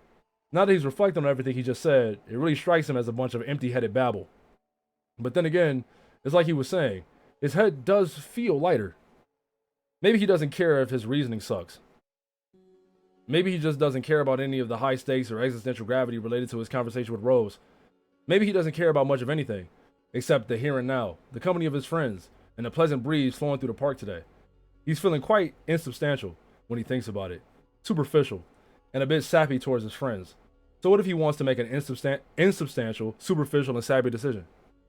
Are you absolutely sure about this, John? He looks up at the trees, at the sunlight glittering through the crisscrossing fronds. Has the sky always been that blue? A leaf spirals down lazily and lands on his forehead. He plucks it off and studies the veins running through it. At each fork in the veins, he supposes the leaf as a whole is making a certain kind of decision, to go this way or that. It certainly seems like one way of looking at a leaf, now that he bothers to really scrutinize one. It also seems to him, with just as great a sense of clarity, that not one of this leaf's decisions ever mattered even the tiniest fucking bit to anybody. Not to the tree, not to the world, not even to the leaf itself. He flicks the delicate green metaphor away with a flourish of disdain and sudden conviction. Yeah, actually, I don't think I've ever been so sure of anything in my life. Roxy's stoic countenance washes away abruptly and she lets out a happy squeal? No, that's kind of a sexist way to describe it. It's definitely a girly noise though, and not what John was expecting. Without warning, she launches herself into his arms. Oh my god, John, that's amazing. I'm so stoked. She buries her nose in the crook of his neck and starts crying. Huh? She's definitely sniffing a little, and his skin feels wet against hers. John makes incidental eye contact with Calliope when he raises his arms to wrap them around Roxy's back. He's startled for a moment, but Callie's just looking at him with that big, serene smile on her skull. So, okay, this isn't weird or anything. This super intimate physical interaction he's having with her maybe girlfriend right in front of her. It's just that Roxy's been so distant for years, and now John has no idea where the boundaries are drawn. He grins and hugs her back just as hard as she's hugging him. Maybe his friendships aren't as damaged as he'd worried. Maybe it's like his friends were his actual family this whole time, and they were just waiting for him to pick up the phone or to come along and hug them. Roxy pulls back and claps excitedly. This is gonna be epic awesome. Yes, I think that you have made an excellent choice, John. I can already feel the aura of equivocation that's been hanging over us all these years fading. Equivocation? Oh, sorry. What I mean is that I think we've all had a hard time moving on from what we experienced in our old universes. Now we finally can put that ugliness behind us. Oh, John, this is amazing. I have such big plans for you. Plans? Stop asking so many questions, dummy. It's gonna be great. It will be more than great. But first, there is one last thing you must do with your retcon powers. Someone that you need to help. Someone that only you can help. Calliope leans in close. The angle of the sun makes it so that she dips into shadow. The sharp recesses of her skeletal face turn those shadows black. For a moment, her voice sounds the way wind does when it howls through a narrow chasm.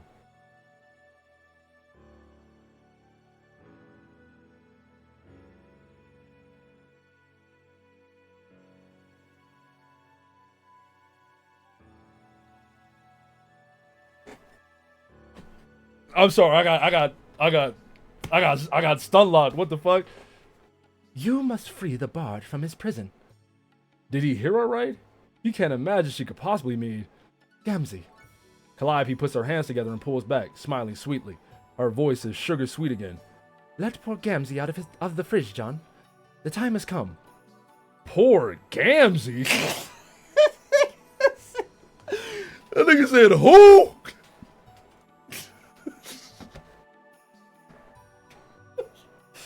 Poor Gamzee? He's surely learned his lesson by now. If we are to turn over a new page in this story, we should turn that page for everyone. Gamzee must begin seeking redemption immediately. He has suffered enough. Has he, though? Oh my, yes. Absolutely. Are you sure? Of course. John glances at Roxy, seeking support. She smiles at him benignly, apparently having no opinion whatsoever on this topic. Sure, okay. He can't help but make a disgusted face at the thought of it, but he shrugs. Why the hell not? He's feeling lighter, remember? If it's time to let go of his long-held worries and hang-ups, then so too it may be time to let loose a long-suffering clown. If this is to be the age of redemption, then let it begin, he decides. Not with a bang, but a honk. I don't know, cuz. I don't know, cuz. Candy already starting off crazy, nigga. They talking about, yeah, let Gamzee out. Gamzee? You talking about the meteor Grim Reaper? You talking about the asteroid Grim Reaper? No way. No way. You're not talking about Cass. What the fuck? Okay. John zaps back to the quietest point in the fridge's impressively storied timeline that he can pinpoint, which is on the land of tombs and Krypton. T-minus about half an hour before his final battle against every dude they all had to fight to get the hell out of Dodge. As the name of the land would imply, the planet's surface is covered in tombs, each an ancient skyscraper piercing the brilliant gaseous thunderclouds above.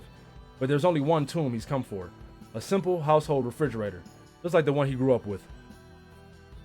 He pops in the cannon at one end of a rooftop, up so high that the chemical storm coursing through the atmosphere sets his hair on edge. At the other end of the roof are Dirk and Dave, doing something he never thought he'd see. They're hugging? Not just regular non-committal hugging. They are emphatically hugging the shit out of each other. Dave's face is buried in Dirk's side, and Dirk's got both arms around him in a way that looks like he's never actually hugged another human being before. Sensing that this is probably something that he shouldn't be seeing, he tiptoes towards Gamzee's would-be sarcophagus, as carefully and quietly as he can, and places his hands just above the thick aluminum hull. The moment John's palms hit the fridge, Dirk turns to look at him. His head only moves an inch.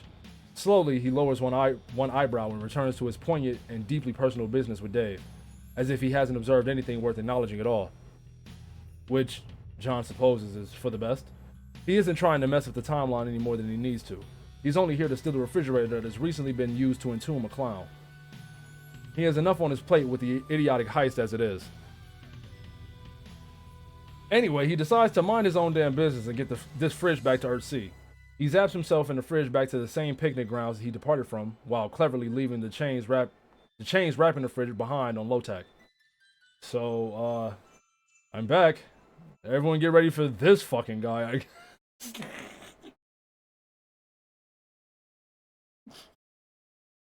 No, for real. With the same delicacy that he used to touch a toilet bowl in a public bathroom, he grabs the handle of the fridge and pulls. Gamzee pops out immediately, sweating, gasping for breath, and smelling like socks that have been worn continuously for 2 weeks straight. John rears back and pinches his nose shut. Niggas like, Calliope shoots John a sharp look, like a stern teacher would. Honk! Honk! Honk! Honk! Oh, poor thing. It's all right now. You're all right. Take a moment to catch your breath, Mr. Clown. You'll be just fine. Honk! Honk! Honk! All right, man, y'all get it, bro. I'm not doing all this. I'm not doing all this, man. Oh, dear. What is it, sir? Tell us what pains you. Let it all out, friend. We are here for you.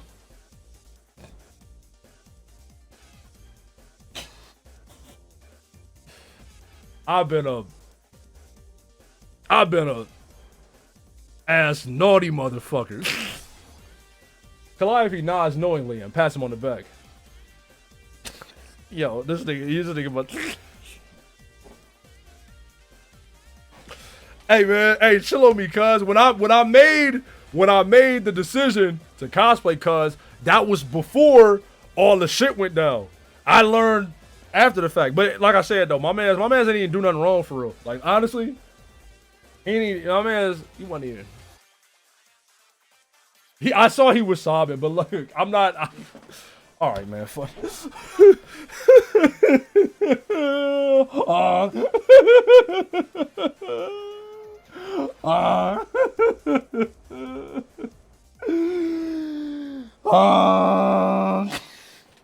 right, man. I up and did some motherfuckers raw. Those motherfuckers most of all who I called as my friends. I put the straight up fucking harshness at them. And it wasn't motherfucking nice of me. Not one bit. And now I'm all at an emotional place from sweating my hard time in the hunger trunk. A fate to which I surely got my deserve on for. And it gave me all time to rethink my lot and get considering of what a right pile of the nastiest garbage I've been my whole motherfucking life. And I got my epiphany going in there. Like all motherfucking bathed in the righteous epiphanies, yo. Pretty much balls out immersed in the emotion breakthroughs, my good ninjas. Wait a minute. Wait a minute. Hey man, you can't be talking like that, Eternian baby. You can't be talking like that. And I came to getting some of my realizations down right fucking locked. Locked tighter than I was like in that fridge. All those realizations being something all motherfucking thusly of sorts. I'm a bad, bad man. And I'm here to fucking redeem my motherfucking self. Honk. Calliope, eyes closed, continues with her sympathetic gestures. She pats him on the back, nods very slowly, issues an now and then. Only while he is distracted by his own sobs does she steal a glance at her phone, tipping the fact that she too wouldn't mind if the redemptive soliloquy could hurry itself along. These redemptive fucking Eureka thunderclaps all banging at my think pan, getting me to go all like, boo-hoo, I'm bad. What I'm saying about is the raw shit I did to get some explanations to make you see the truth. The truth that my gnarliness had a motherfucking tent full of root cause is you gotta indulge me at. See what I'm see what this is what I've been saying this whole time. You let bro cook. Listen up, boys and hoes.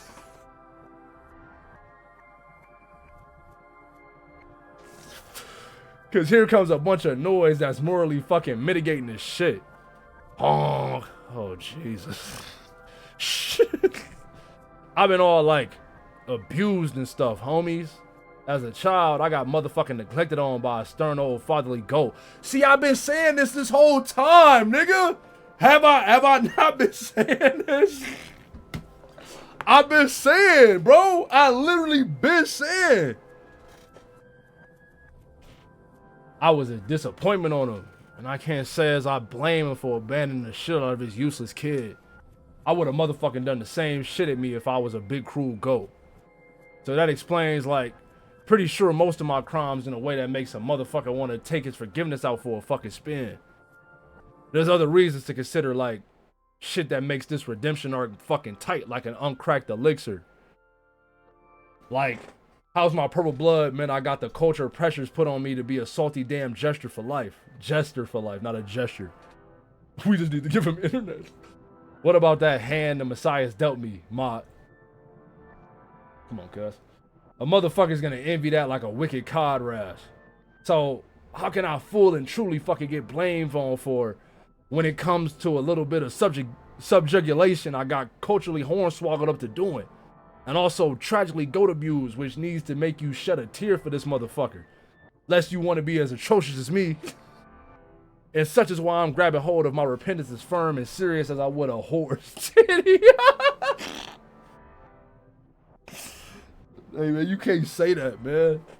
My redemption arc is truly the dankness. I mean it hard. I'm going sincere at it like one sad and sorry bad boy motherfucker.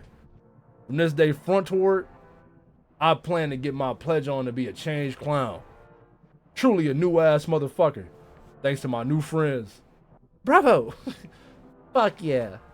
While John's two friends are busy hugging it out with arguably the worst person he has ever met in his life, he tiptoes a few yards away from the group and slips his phone out of his pocket. There's only one person in the universe who can truly understand what John's going through right now. Hey, Terezi, you around? What do you want? You wouldn't believe what's happening just behind me right now. I probably would. No, you won't. Check it out. John discreetly holds his phone over his shoulder and takes a Snapchat of Gamzee sobbing in Calliope's arms. Roxy is beside them, nodding along solemnly. Holy shit. I know, right? He's crying like a little wiggler.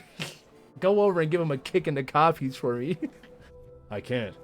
John, I'm asking you to do a simple favor for an old and dear friend. Do not be difficult. I don't think that would go over well. Everybody's taking this all weirdly seriously. Apparently we're going to let him have a redemption arc. She can't even believe it. I mean, fair. Nah, I mean, pretty much everybody should be like Gamzee, but if nobody, you gotta let Terezi have this. Like, what the fuck, nigga? Huh? We letting who get a redemption arc? We letting who get a redemption arc? Yeah, well, what is there to even say? It's literally the dumbest fucking idea I've ever heard, but what can you do? Shove him back in that fridge and throw it in the ocean is what? Pretty much. Why are you idiots even bothering with this fool again? Don't ask me. This is a Calliope thing. Oh, God. I guess she roped Roxy into it. So now I'm just going along with it, too. I don't even care, actually. I mean, he smells awful, but I guess that's just what's happening now.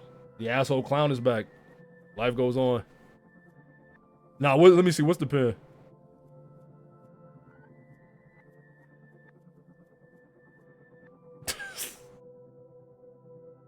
You scaring me. What you mean? Like I said, did you hear him? His goat left, bro. He had a bunch of societal pressures that made him believe that he had to do evil, cuz. Come on, man. The nigga in that screenshot wasn't lying, bro. Triple down? I'm tripling down. I'm tripling down. My nigga Gamzee, he had a hard life, cuz. He nigga had a hard life, bro. He about to get his redemption arc, bro. Come on. Like, what could possibly go wrong? It's gonna be so, cause it's fucked up, man. Cause I know it's something sick about to happen. I'm gonna be like, man, fuck, fuck, man. I should have saw this coming. It didn't need to though, not for him at least. Speaking of life, how's it going out there? Oh, fine. Pretty boring flying around and stuff. You know how it is. The search continues. Any sign of her yet? You've been gone like a really long time, you know. I'm sure you see it that way. From my point of view, it's a little different. Anyway, no turning back now. Yeah, I know. Everybody misses you though. Probably even. Ugh. Gamzy. Why would you, John? Why the fuck would you say that? John, why the fuck would you say that, nigga? Ugh. Well, that settles it. I must never return. Sorry, Egbert. I never should have told you about his shitty redemption arc. I blew it. Yup. Anyway. The fuck was that? Anyway, gotta go. Next time we speak, you owe me a report of exactly one punch in the clown dick. Bye, dork. Smiling, he pockets his phone and heads back to the Gamzy pity party. Gamzy's sobbing so performatively that many Carapacian civilians have stopped to watch. By the looks on their faces, not a single one of them has ever been exposed to such clown grief. Pulled away from Calliope's embrace, he's now addressing the gathering crowd about the importance of genuine repentance. Calliope comes to stand with John, her hands folded behind her back and her expression peaceful. Thank you for this, John. You're welcome. Something feels different, but he can't put his finger on it. Yes, something feels very different. Dirk's hands begin to shake, so violently that he drops his screwdriver into the chassis of the battle bot he's working on. It clangs around for a bit, landing somewhere that will doubtlessly be very inconvenient to retrieve. It doesn't matter. There's no more time for rap battles or politics or wacky hijinks of an adventurous nature. There's no time left for anything. Moisture beating at his temples, Dirk staggers away from his workbench and braces himself against the wall. His knees are weak, head spinning, palms so sweaty that the concrete feels smooth under them. Knees weak, arms are heavy as vomit on his sweater already. Mom Spaghetti, he's nervous, but on the surface he looks calm and ready to drop bombs. But he keeps on forgetting what he wrote down. The whole crowd rolls so loud, he opens his mouth, but the words won't come up. My fault. My fault. He nearly drops his phone while attempting to dramatically auto-dial James. I appreciate the biz, guy. He nearly drops his phone while attempting to dramatically auto-dial Jane's number through the haze of his trembling, sudorific stupor. Hey, Jane. Bad news. Cancel everything. Excuse me, what? All plans. Cancel them. It's over. What's over, Dirk? I just told you. Everything. Because we're canceling it. No bother. Xander with the 5 gifty. I appreciate it, gang. I appreciate it, gang. Dirk, are you quite okay? Yeah, I'm cool. You sound terrible. It's unlike you to call quits on a caper like this without offering a lengthy diatribe on it. Oh yeah, I forgot to mention. Lengthy diatribes are over too. They're canceled. Jane gasps loudly without a hint of irony. I don't understand. Don't worry about it. Just do what I say. He hangs up on her and brings up his contact so that he can text Jake and cancel all their televised fights for the foreseeable forever. Luna Linkle, I appreciate the sub. He then blocks Jake's number because if it's not worth explaining to Jane, it's definitely not worth explaining to Jake. That's fair. Then again, nothing is ever really worth explaining to Jake. Jake's number is barely even worth storing in his phone, if Dirk is being perfectly honest. Through the workshop window, Dirk can see the sun touching the horizon. Ah, exquisite. He takes a moment to appreciate the sublime synthesis of the atmosphere and the existential crisis he is currently experiencing. The sun is setting both physically and metaphorically right now. Not bad, he thinks. Then corrects himself, because while there is always time to delight in the volatility of causality, the whole situation is actually, and for real, astonishingly bad. Rose's eyes flutter open to the sound of a heart monitor and the sight of a featureless white ceiling. Fluorescent lights, diaphanous curtains, everything crisp and clean. A hospital? Wait, this doesn't seem right, she thinks. When she closed her eyes, she was dramatically lingering about her bedroom and home. She'd just taken a handful of pills and said goodbye to John. She shoots up in bed, tucking the IV taped under her elbow. Kanaya is sitting at her bedside, hemming a sundress. She thins her lips and gives Rose a half-lidded look. John, I see. Is there something I should know? This is the sort of joke that would have gone over better if it had not been made at this exact moment.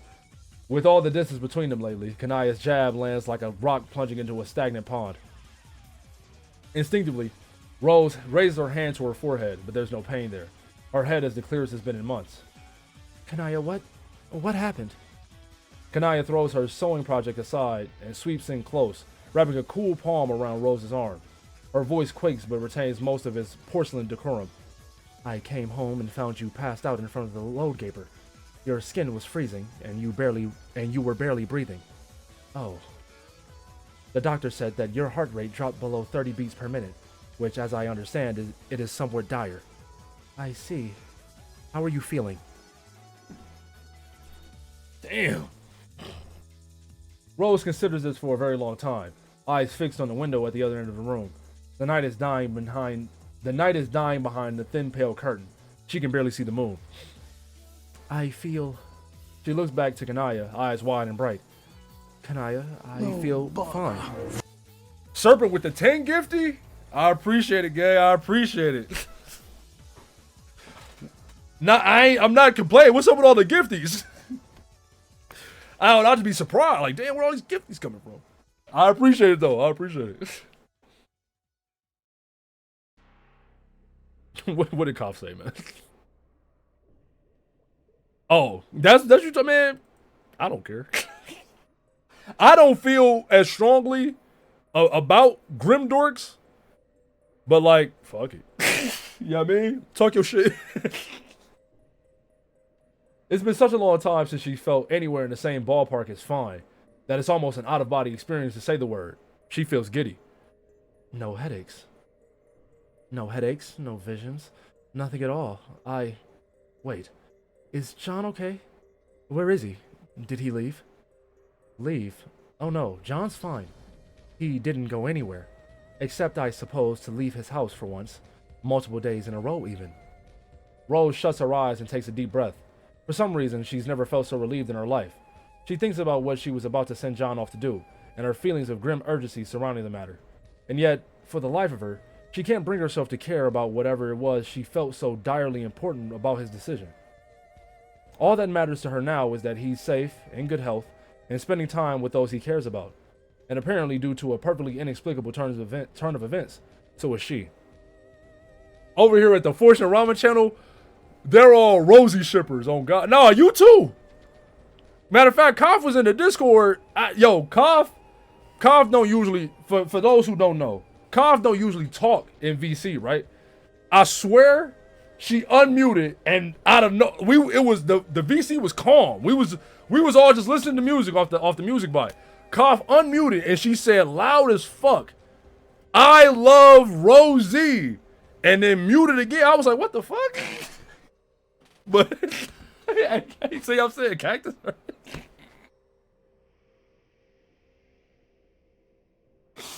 Cactus heard it.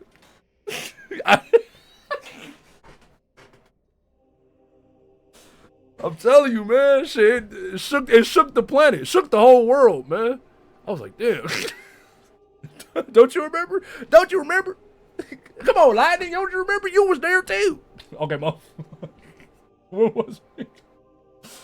The door to the room creaks open, and in slips a smiling Carapace in blue scrubs. Rose listens to Kanaya ask fretful questions about her condition. The nurse responds by tapping her clipboard in a musical rhythm. Rose opens her eyes. She stares at the knob of her wrist and frowns. She's not sure why this sensation should be concerning. It's not like her memory is slipping away. She remembers the conversation she had with John this morning quite clearly, as she does the previous years of declining health and troubled, obsessive thoughts about canon, dissipation, and other such abstractions. Abstractions? What's slipping away instead is the feeling that any of it mattered at all. Was she insane to be so consumed by such lofty concerns? And is she only beginning to experience clarity today for the first time in ages? When the nurse leaves, Kanaya puts a hand over the wrist that she is so preoccupied with. Is something wrong? It just seems like all of this is happening so quickly, even abruptly. Oh, I'm sorry. Would you prefer for your consciousness to continue to disintegrate? Don't be ridiculous, Kanaya. What I would prefer is to be here with you. Really here with you. For the first time in a long time. Kanaya tips her face away from the light to hide it in the curve of her shoulder. Rose reaches out and takes her wife's hand in her own. They're colder than she remembers. Are you crying? Since when have I been known to cry? Quite often, actually. But usually because you're angry. Well, I'm not angry. It was hard on you, wasn't it? My illness, combined with all your duties to the mother grub, the pressures of the changing political situation, with all that on your mind, it can't have been pleasant to have to come home and take care of me as well. I can see now that it was all terribly unfair to you. It was nobody's fault, Rose. So please don't take any undue responsibility onto your shoulders. Since when have I been known to do such a thing? Kanaya's lips twitch into a smile as she laughs sadly. Her laughter forces the tears out. They drip down her perfectly made-up face in thick trails. I really did think I had lost you. It's not that I thought you would die. It was that you felt so far away. What you were going through was something that I could not possibly understand, no matter how patient I was or how deeply I loved you. There was a feeling I couldn't shake that something terrible was going to happen to us. Something that neither of us could stop. A powerful outside force that would take you away from me. And I couldn't stop myself from thinking that maybe that it would be for the best. Kanaya, I can now see that this is completely ridiculous. Kanaya laughs again, gaily this time, as if some terrible dark weight has been lifted from her shoulders. Is gaily or gaily? What the fuck are these words? Nigga, we didn't have these in the trenches, and I don't feel like Googling them. She lets out a thin, shaky breath afterward. It's like the noise fills the room back up with oxygen. Rose hadn't realized that she'd held her breath at all. The shadow hanging over Kanaya's thoughts was hanging over hers as well. But now that she said it aloud, the darkness dissipates without ever materializing into its true shape. Rose uses the hem of her hospital gown to wipe the tears off Kanaya's face. It really is. Honestly, Kanaya, I've never heard such a ridiculous thing in my life. You are talking to me as if I am a pupa again. I'm sorry. No, do not apologize. It has been a very long time since you've had the energy to use such a condescending tone of voice. And as you know, it's one of the things that about you I find most adorable. I can imagine how adorable I've been, drifting around the house like a sweaty, drugged-up ghost. While you know how I feel about the careless imbibing of human intoxicants, you were still very adorable. Not to be trite, but there is nothing that could make you not beautiful to me. This is my ship, bro. This is my ship, cuz. On my dead granny, we all Rosemary soldiers, nigga. On my dead grandma. What a relief, considering that we are both going to be young and magically fit literally forever. Kanaya presses a snotty, uncharacteristically imperfect kiss to the back of Rose's hand, right beneath where she wears her wedding ring. I love them, man. I love them. I love them. If you would have me forever. Who else? There's no one who understands me like you, Kanaya. No one who looks at me the way you do. No one who brings me back down to earth with ceaseless, brutal honesty like you. I have no idea what I'd do without you. You would probably do just fine. Yes, but I'd be very unhappy. They smile at each other as the first rays of the sunrise peek through the blinds. Man, hey man. Maybe this candy shit ain't so bad, cuz. Maybe this candy shit ain't so bad, cuz. I needed this, man. Especially after the meat, man. What the fuck, bro? Fuck, man. I love them, cuz. Oh man, on my dead granny, cuz. Oh, don't do this. Don't do this to me. Don't do this to me, man. What's with all the fucking smiley faces, man? Oh, no. Let's lock in, bruh. Let's lock in. Did you hear that John left his house? Multiple days in a row, even. No fucking way. That's incredible. I've never heard of such a thing. Someone leaving their house? Stop the fucking presses. Carcat. Is it a slow news day in the consort kingdom or something? Jay finishes pruning a dead bulb off her arum lily plant and flicks it at Carcat's forehead. Then she politely pulls the blind shut, because God forbid even a sliver of sunlight ever infect Dave and Carcat's hive. Jay doesn't live here, technically, but there's domestic evidence of her all over the hive. Her plants, her base, her clothes slung over the couch where she sleeps for weeks at a time. I'm being serious, dump ass. I was really worried about him. I'm being serious too. I was actually beginning to wonder if John had died. But what the fuck were we supposed to do about it? It's not like he answers the phone. Well, if you care so much, then maybe don't respond with sarcasm when I tell you that he's getting better. Guys, it's not a competition. We were all worried about John. Were we? When's the last time either of you tried to hang out with him? When's the last time either of us left the hive? Yeah, shut-ins living in glass hives shouldn't throw. Actually, if we lived in a glass hive, way too much light would come in for Carcat's brutal photosensitivity issues. So we'd probably cover all the walls with like lots of curtains and sheets of thick fabric. So I guess maybe we could throw stones, like kind of small ones, so that the fabric could easily absorb the momentum. Also, me and Carcat would probably be too lazy to throw the stones that hard anyway. So I think actually the scenario was pretty workable here. It provides for a certain threshold of allowable minimum hypocrisy. Dave, this sucks. No, it doesn't. I'm giving thoughtful and critical consideration to a cliche which is long past due. A glass house with wall-to-wall curtains creates what I'm going to theorize as an incredibly important self-owning buffer. This is a huge breakthrough, and also it's fucking science. You of all people should appreciate the work being done here. Oh my god. I never thought I'd be thinking of you as my weird nerd friend by the time we were in our 20s.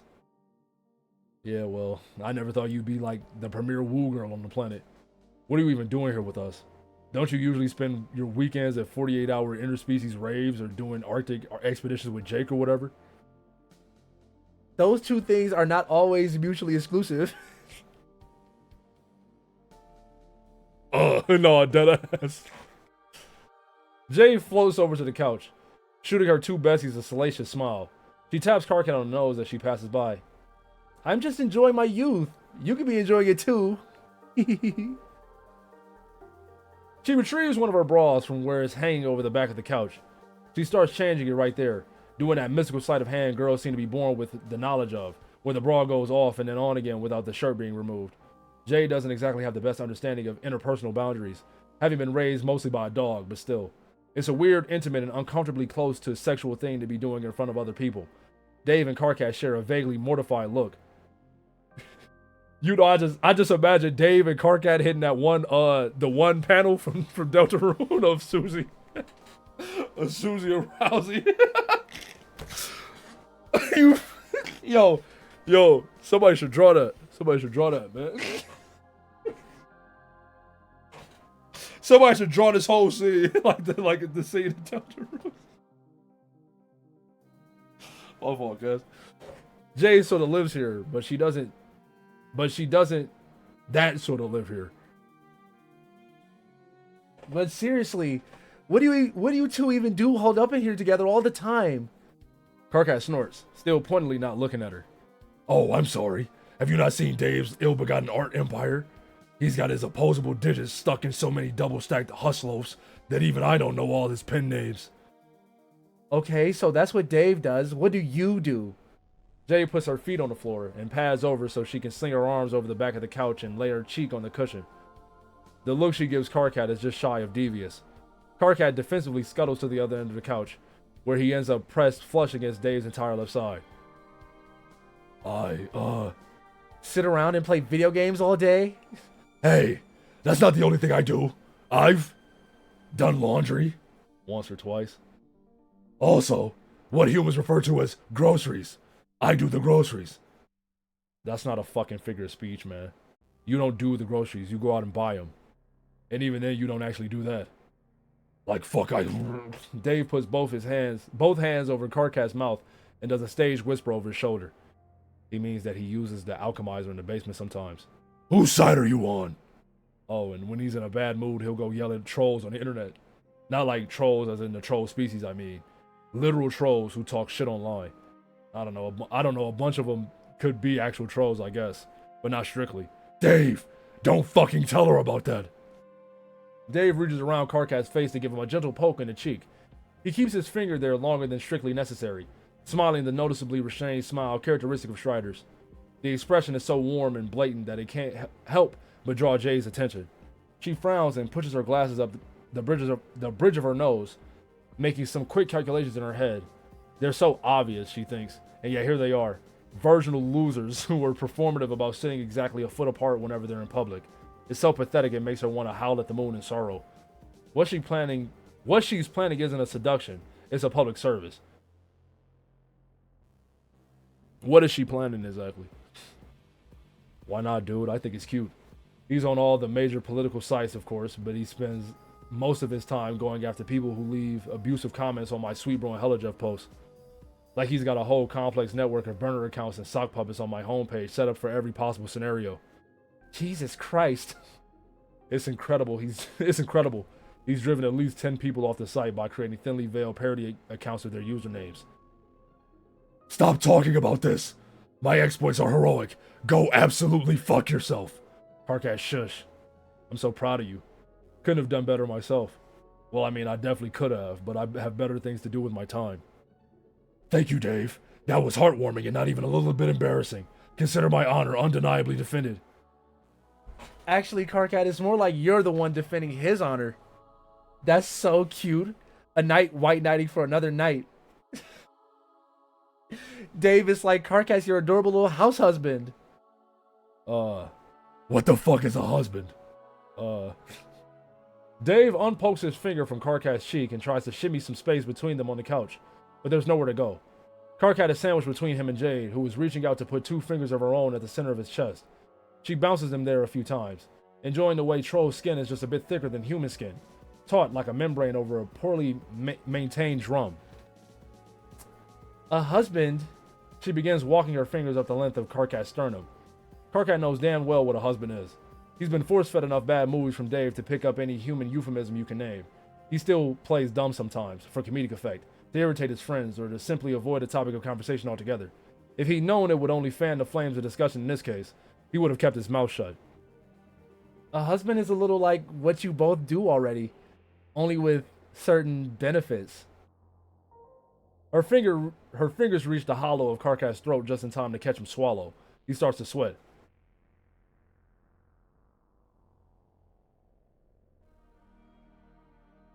What's happening, bro? I'm scared. Hey, man. What's happening, bro? I'm scared.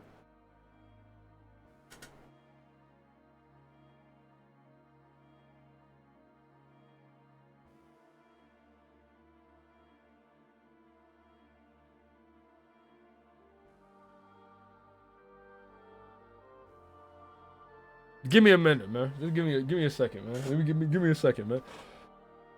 Okay, fuck it. Let me just, man. Let me stop being pussy, man. This your dessert, bro. Hey, yo, it's for you. It's candy, nigga. It's for you. It's lit. Oh fuck. All right. What kind of benefits? Don't play dumb, Karkat.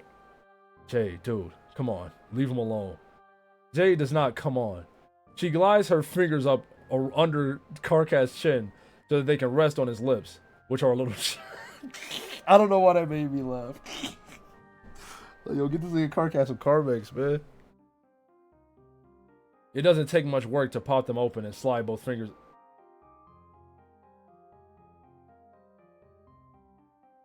What's happening? What? If you're really that clueless, I can show you. Karkat looks like an animal with his leg caught in a trap. Eyes flickering, breath going hollow. His bottom lip is trembling where Jade is stroking it with her thumb.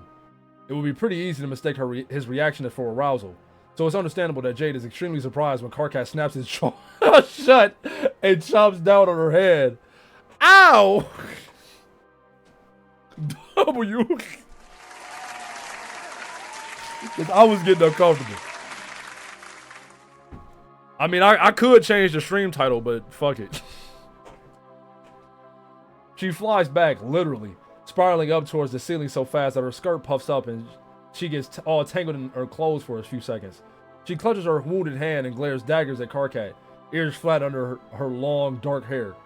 Karkat, what the hell? What the hell? You're seriously asking me? What the hell? Jade, you were trying to choke me to death with your weird, soft human fingers. What were you trying to do? Reach into my chest and pull out my fucking pump biscuit for a midday snack? Is this because you're half bark beast now? No! I was flirting, you dummy! Oh my god, you two really are hopeless! Why do I even waste my time? That's a good fucking question. Jade is pissed, but not enough to leave. Instead, she plops down on the opposite end of the couch and petulantly crosses her arms. Karkat peels himself off Dave and slumps into the dip between cushions while settling even more deeply into one of his better practiced pouts. Dave clears his throat. So, apropos of nothing, just a cool segue into a completely different topic for no reason. Jade and Karkat both stare at him. He makes a casual motion with his hands. A smooth wrist swivel. like he's at a turntable scratching one song into the next. That's the effect he's going for, at least. Yeah, I remember this, yeah. Did you guys hear that Jade was gonna run for high office? Did you hear that Jade was... Did you guys hear that Jade was gonna run for high office? No fucking way. Oh, wow. You mean? Yup. The fucking presidency of Earthsea. I mean, she's been positioning her megacore and stocks in a way that looks super suspicious the last year or so I wondered about it. But I didn't think she'd actually do it. Nah, she's totally gonna pull the trigger on it after all these years, but decided against it at the last minute for some reason. Thank fucking God. That would have been a complete disaster. I know, right? That's what I said when Roxy told me. Especially for the economy. Really? The economy? That's what you think is bad about it? Oh, yeah. And the troll thing is bad too, I guess. Okay, so let me get this straight. Your priorities are, number one, the economy. Which, let me remind you, is built entirely on infinite fake money that we can make as much of as we want. Number two, the potential genocide of my people. Oh, okay, wow. Let's slow our roll here. Let's slow any roll that makes me seem more xenophobic than I am, okay? Whatever you say, Dave, not xenophobic Strider. That's good. Let's keep using the phrase not xenophobic in sentences that contain my name. Sure, man. That doesn't sound like something a xenophobe shithead would say at all. Look, I'm not the bad guy here. Jane is. Or was. Until she decided not to run for president. Let's all just thank whichever Christ was responsible for making whatever decision that resulted in her deciding not to do that. What? Don't change the subject, xenophobe. No, look. I'll be the first to say that Jane is xenophobic as fuck. I'm not. At all. But she is. Okay, dude. But I don't think she'd go so far as to commit genocide. That's really exaggerating her faults. We'd have to get pretty far away from the people we were when we started all this for that to be a viable outcome. Well, I hope she gets a better hobby. There are a lot less ominous things she could do with her time. What? Like fucking her way through half the population of Earthsea? Jay pinches his ear and twists hard, smiling pleasantly. Get fucked, Karkat. That was scary, bro. I didn't like that. I didn't like what was going on that page. I didn't like that. Yo, look, man. My girl, if she wants to have casual, meaningless sex with people in a safe, consensual environment, cool, bro. I'm perfectly fine with that. But Karkat?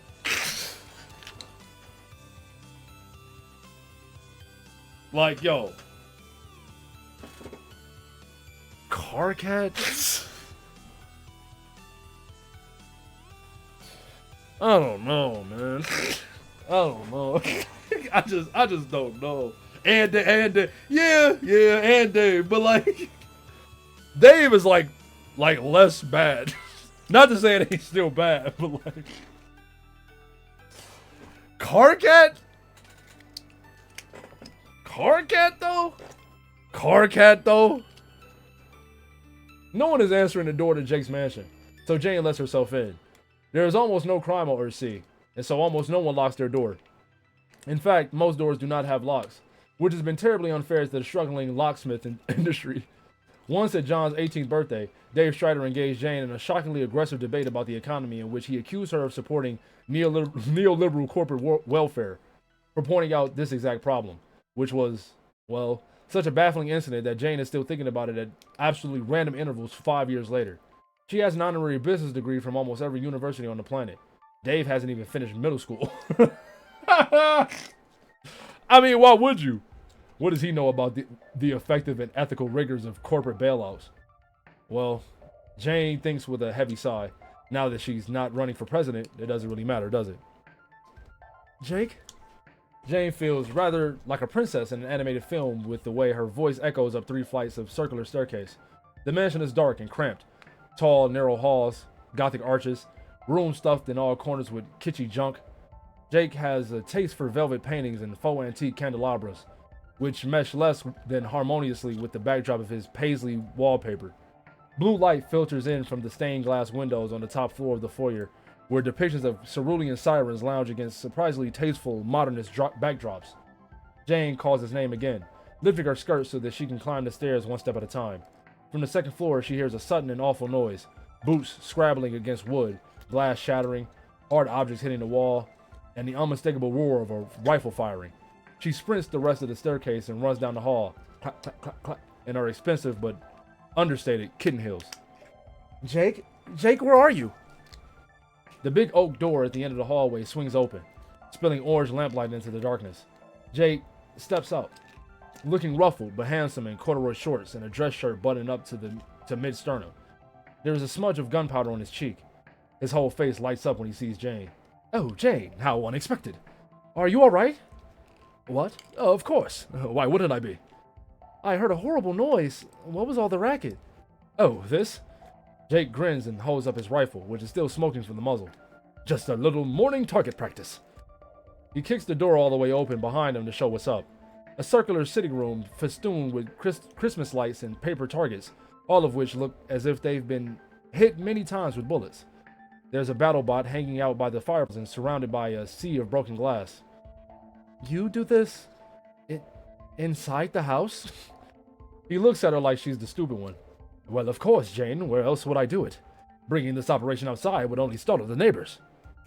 Jane's mouth opens, and then hangs there for a moment as she decides whether or not this particular conversation on household. Sometimes Jake simply cannot be blamed for the foolish things he does. After all, he literally grew up in the woods. I knew it was coming. I knew it was coming eventually.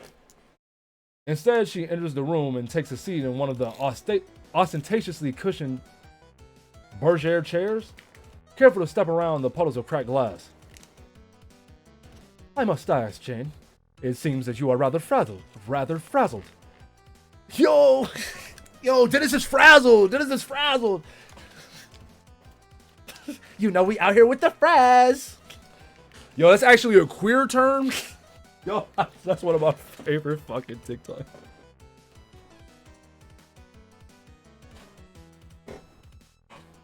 My fault. Sorry, I got distracted by frazzle. Are you sure you aren't the one who's not alright? Jane rests her temple in her palm. Jake grabs another of his ridiculous fake Victorian chairs by the back and swivels it around so that he's sitting across from her. Have you talked to Dirk lately? Not exactly. I would say that I have been talked to by Dirk, but the communique has certainly not been two-sided. Ah, yes. It seems that we're in the same boat then. I haven't heard from him. I stopped by his workshop, but it was locked. If he was in there, he wouldn't come out. Dirk was the one person on Earth C who took the state of the locksmith industry with the seriousness it deserved. Jake scoffs and flops a hand. Both actions are dismissive. I don't see what all the ruckus is. Our good chum Dirk fancies himself a dark and tortured soul. Cutting us off is not entirely out of his wheelhouse. Yes, but not like this. It's been years since he's done a full blackout on us. I'm terribly worried. You worry far too much, Jane. Life has become so peaceable on this new planet of ours that I suppose Dirk has merely tired of this idyllic life. It has either driven him permanently or temporarily insane. That's my theory, at least. Maybe it's tummy rot, but I have faith that Dirk will be back. After all, where is he going to go? You seem rather cavalier about this. Like even more cavalier than you usually are. Jake laughs, all uneven, and runs a hand through his attractively tousled hair. I must admit I am rather half-rats at the moment. You're what? Sorry, that was a pretty obtuse way of putting it, wasn't it? What I mean to say is that I've been powdering my hair quite a bit today. He makes a motion like knocking back a bottle. Jane side-eyes the idling BattleBot, flushed with empty wine bottles, and then side-eyes Jake. First thing in the morning? Well, I needed the bottles for my target practice, Jane. I couldn't just pour the wine down the drain. That'd be a waste. I mean, he ain't lying. He ain't lying. He ain't lying. Jane frowns and leans forward on her knees so that she can examine Jake more closely. She sees it now, the unspecifically precise movement that comes from overcorrecting drunken body language, the unfocus of the eyes. That was a very detailed thesis he had on Dirk's potential psychology, almost like he'd been giving it a good think. She knew that Jake and Dirk were not officially together and had not been for some time, but their lives were still inexorably entwined on basically every level for some reason she did not understand. One might even say codependently. No matter what he said, this had to be affecting him as well. Jane lets out a fluttering breath. You know what, Jake? You're right. It really would be a waste. She pushes out of the chair and goes to retrieve one of the unopened wine bottles sitting over the fireplace. They're all screw top because Jake isn't that classy. In fact, he isn't classy at all. His veneer of classiness is about as authentic as an off-brand Halloween mask. Jane has no idea why she can't get him out of her system, even after all these years. She braces herself on the mantel and knocks her head back, taking a long, uninterrupted swig right from the bottle. Jeepers, Jane! Slow down! Jane keeps gulping. She drinks until she can't stand it, then breaks off, shaking her head and letting out an ungraceful hiss. Golly, that is cheap Merlot. Her vision is already swimming. Spilling a bit of wine on herself, she spins around to stare at the silent BattleBot. He's got his hands out, waiting for her to hand over the bottle. Could you leave us alone, please? The BattleBot tips his head at her with a quick whir and then looks at Jake, who, traitorously, offers exactly zero backup. Dejectedly, the bot shuffles his way out of the room, but not before dropping every single one of the bottles it was holding so that they make as much noise as possible when hitting the floor. It slams the door behind it. Ah yes, Jane thinks. Scorched earth policy. That robot was indeed programmed by Dirk Strider. Jake is staring at Jane wide-eyed behind his spectacles. Jane, I must ask again. Are you quite alright? Actually, no, I'm quite not. I will say, you really seem like you've got the morbs. She staggers back to her seat and takes another swig of disgusting wine. I cancel my presidential bid. What? I was under the impression that you were awfully chuffed about that. I was so incredibly chuffed about it, Jake. But Dirk called me just before his disappearance and told me to cancel everything, and so... Jane puts her face in her hand miserably. I canceled everything. Why, Jane, do you really need Dirk to run for president? I know that he had set himself up as your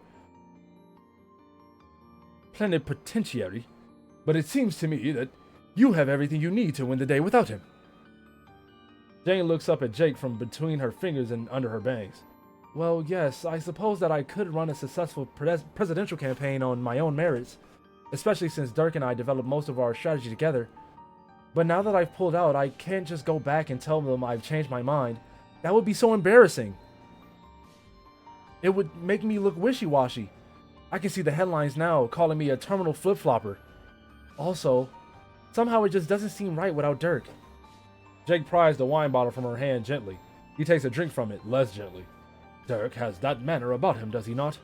A way about him that makes you feel like whatever you do, as long as it does not involve him, it doesn't count for dick. Well said, man. Well said. He sounds a little bitter. Jane blinks at him. I hadn't thought about it that way. But yes, ever since I talked to him, I felt strange. Her whole body is numb and floaty. Sure, she chucked the wine, but it's strange to have gotten drunk so fast, isn't it? Especially since she spends several nights a month drinking much harder and fancier drinks at investor dinners. Jake passes the bottle back and she takes another drink. Strange how? Strange like you just explained. Like nothing I do matters. I should be more upset that I've spoiled my chance at running for president, but for some reason I find myself not really caring. Play my fucking music, nigga. And that's what I'm actually so upset about. The fact that I don't care. Instead, when did Jake scoot his chair closer? They're sitting packed so tight now that his bare knees are brushing hers. The air between them is warm and wine-soaked. Jane takes another serious look at him, at his elegant jawline, his dark eyelashes, his handsome nose. It really is unfair that he's so good-looking while also being so Jake. But this is nice, she thinks. When was the last time they talked? Really talked. It's been such a long time that she's almost surprised how good he's being to her right now, considering that she walked in on him in peak English disaster mode. Was it always this easy to talk to him? Maybe because of the wine, and maybe just because she wants to. Jane reaches out and sets a hand on his thigh. She leans in closer until she can feel his breath on her face. Yo. Oh, this is mortifying to admit, but I've been thinking that perhaps I've been doing the wrong things with my life. Instead of all this business politicking I've been doing, what I'd really like is to settle down and raise a family. Does that sound ridiculous? Why, that doesn't sound ridiculous at all. It's just that I've never heard you express such sentiments before. Except, of course, for that time when you were under mind control and had me trussed up in your lair as you pontificated villainously about using me as a breeding stud to create a blood lineage for your incumbent corporate space empire. Oh, you still remember that? Jane, you're one of my most cherished friends. I couldn't possibly forget a single moment we've spent together, no matter how sexually uncomfortable the situation may have been.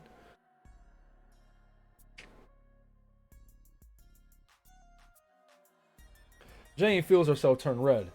Why does she think this would be so easy?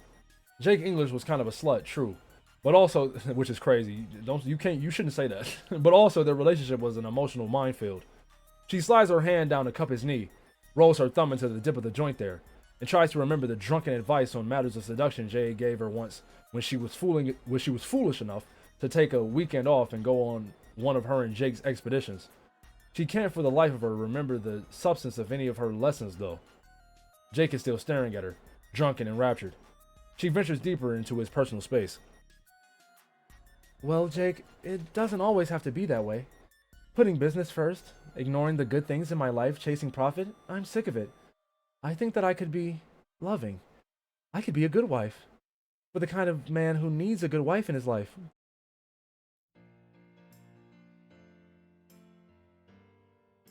I want to play a song so bad, but it would get the VOD muted, bro.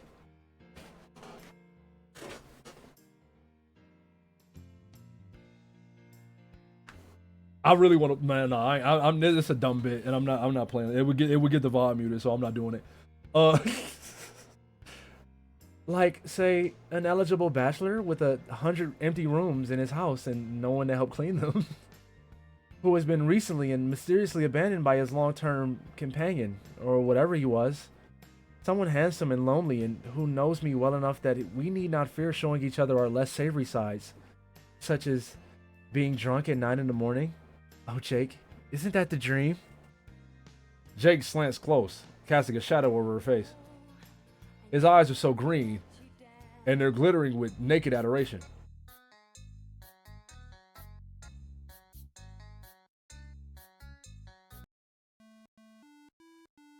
Jake slants close, casting a shadow over her face. His eyes are so green, and they're glittering with naked adoration for her. It's all for her. He nudges a knuckle under her chin and tips her face toward him. Jane. He's so close that Jane thinks he might kiss her. She shuts her eyes and lets his husky wine breath wash over her face. Instead of kissing her, he says, I say this sincerely as one of your oldest and dearest friends. I hope that you have luck in finding a charming and bricky bloke who will summarily impregnate you with as much swiftness as possible and be a responsible father for your children. There is nothing for you I want more. This nigga, he never changes, man. This nigga, you know what I mean? He don't change. You gotta respect this nigga, man. You gotta respect this goofball, nigga. This nigga, he very consistent. He is very consistent, man. Whoo! And you know what, Jay? You never learn. You never learn.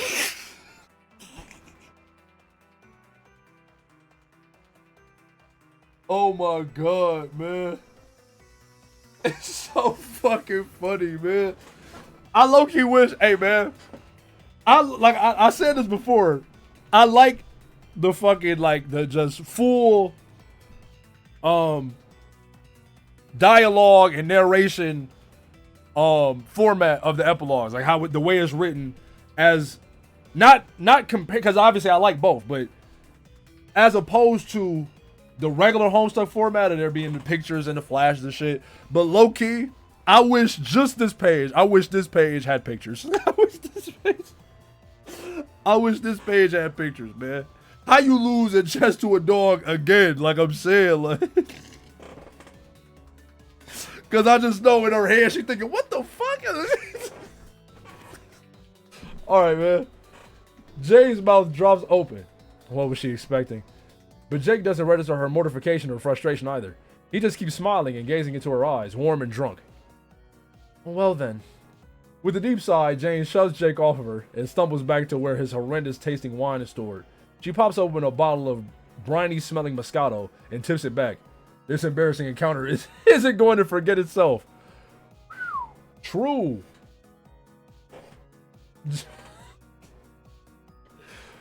John's been spending a lot of time with Roxy lately, which also means spending a lot of time with Calliope, which is awkward but fine. But it also means spending a lot of time with Gamzee, which is awkward and not even remotely fine. John, Roxy, and Calliope are taking a stroll through downtown New Prospect. Gamzee's here too, a couple feet behind John, doing essentially the same thing that the other three are doing, which is walking at a leisurely pace, but he's being so weird about it that you can't really call it strolling. It's more like he's holding court, while somehow remaining in motion. Ever since he popped out of that fridge smelling like a sweaty foot, he's been all wise and sage-like. John considers that if he were using these two descriptors out loud, he'd make air quotes while saying them.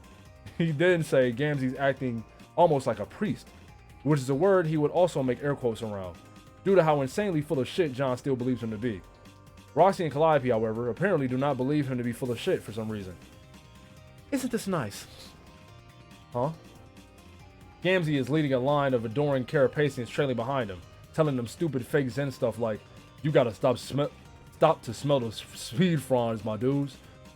Not to be specious or anything, but the sight is kind of worrying because John knows all too well how susceptible Carapacians are to grassroots populism.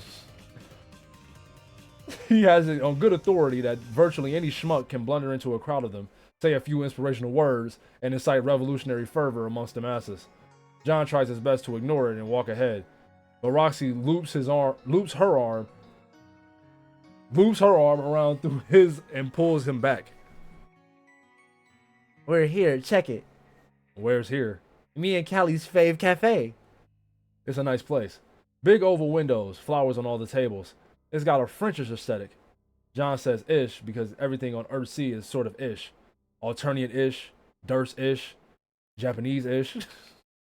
He'd even describe the sky as being kind of blue-ish. Sometimes it's more turquoise than anything. Too crisp and bright, like the old Earth's sky is seen through a pair of tinted novelty glasses. John doesn't mean to be cynical about it, but he guesses that's just the mood he's in.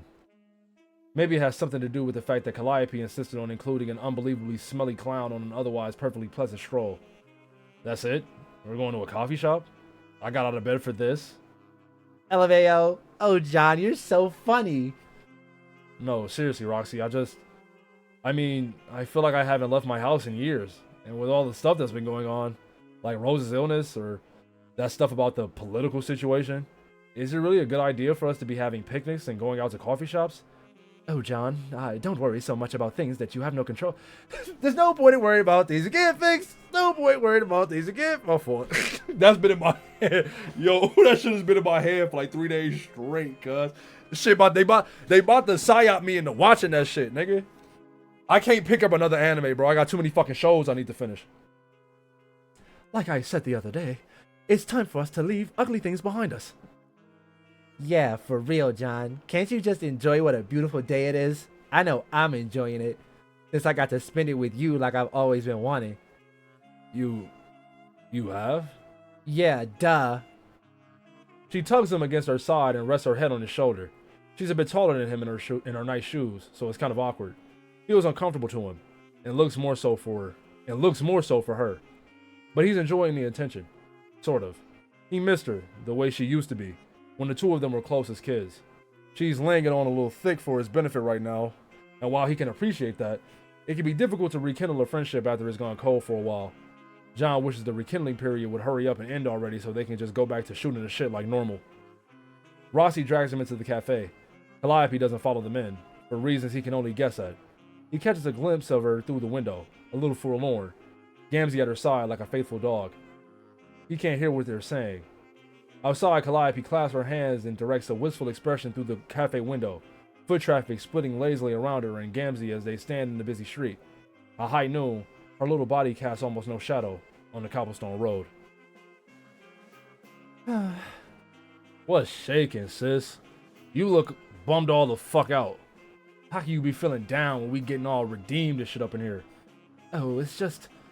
Can't you see what's happening with Roxy and John? Gamzee stares through the window. Roxy is leaning across the table to dab at the corner of John's mouth with a napkin. John looks very confused, but they aren't actually eating anything yet.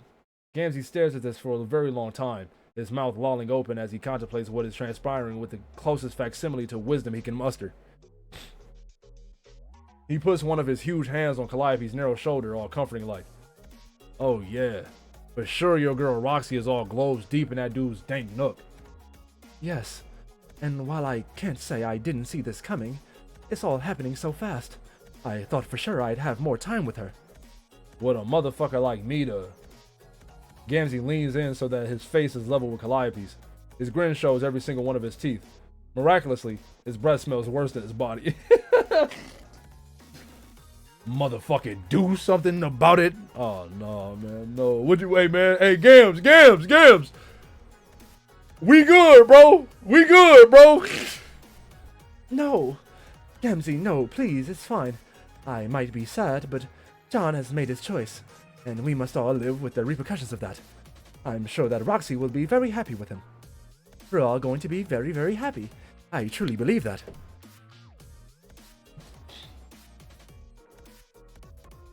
Callie getting cucked, bro? Please say it ain't so. Calliope walks away, looking somewhat less than very, very happy. Gamzee remains standing in front of the cafe, still not entirely convinced that he shouldn't motherfucking do something about it. John notices him there, just outside the window, leering at him and Roxy. His expression is serene, vacant. Calliope is nowhere to be seen. Hey, Roxy. What's up? Gamzee. He's staring at us, and it's kind of creeping me out. Oh, yeah, don't worry about that. He gets stuck like that sometimes. Stuck? Home? All wonked out and shit. I think he's got brain damage from being a burnout. It's so sad. Is it? Roxy takes a sip of her tea. Her purple lipstick leaves a stain on the fine china. Yeah, John, it's so sad. He never had a chance with the kind of life he had. What a tragic misunderstood I'm saying. I'm saying, cuz. Roxy sighs and spears the cherry atop her cheesecake with the absurdly tiny dessert fork it was served with. She plops it in her mouth with a pouty little lip pop, staring directly at John with her eyes half lidded. He thinks she might be trying to be sexy, but he's a bit distracted by the sight of Gamzee lumbering into the cafe with all the grace of an aubergine Sasquatch sporting an epic erection. Wait, Bob, I didn't, I guess, in my head, that nigga wearing his regular fit. This nigga still in the bar fit? With the codpiece? No, that makes sense. No, that makes sense. Because that is the fit he was wearing when he was in the fucking fridge. But I don't know, in my head, he was in his regular shit. You feel me? With the polka dot pants and the goddamn, his Capricorn shit. Oh my God, bruh. No, that's crazy. Get this nigga a new set of clothes. Like, bro, what, nigga? He puts both hands on the back of Roxy's chair and looms over her. It's been days, too. Without breaking eye contact with John, Roxy scoops up a spoonful of cheesecake and feeds it to him. Take that nigga to Old. I don't know why Old Navy just cooked me. Yeah, take this nigga to Marshalls or something. They don't got.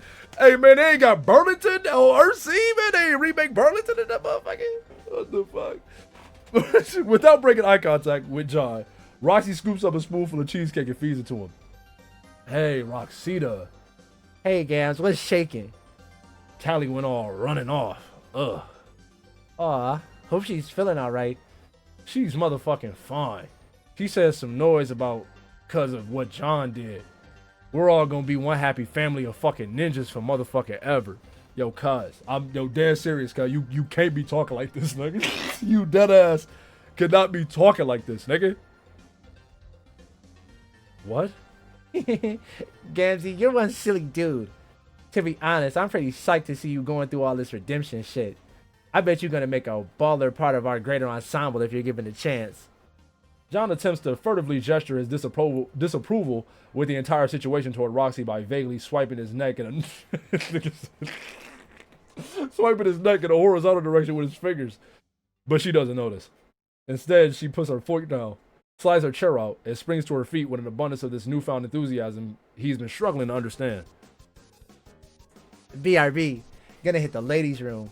Back in the gym, suckers. Alright. John and the date's repulsive third wheel watch as she scurries to the back of the establishment.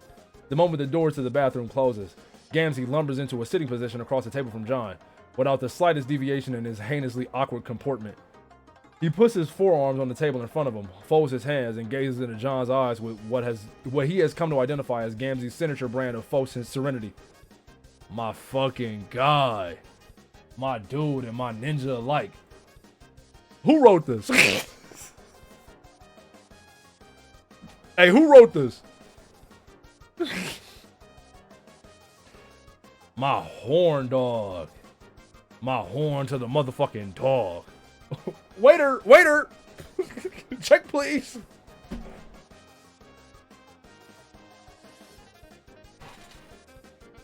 Waiter, waiter. Help me. John desperately waves to attract some service, in the hopes that it will provide a social buffer for the appalling interaction that is presently taking place. But no Carapacians seem to be close enough to heed his request. Garçon, help! What I'm saying. I see what's fucking up, my good Verta brother. All's about I can say is game recognized motherfucking game. You got no secrets from this motherfucker, egg boy. A man stays locked in another man's hunger trunk long enough ain't got much left to fucking hide from one another. Actually, that wasn't even my fridge. It was Jane's. I mean, we basically got the same fridge. Shut the fuck up. I'm getting real at the motherfucker right now.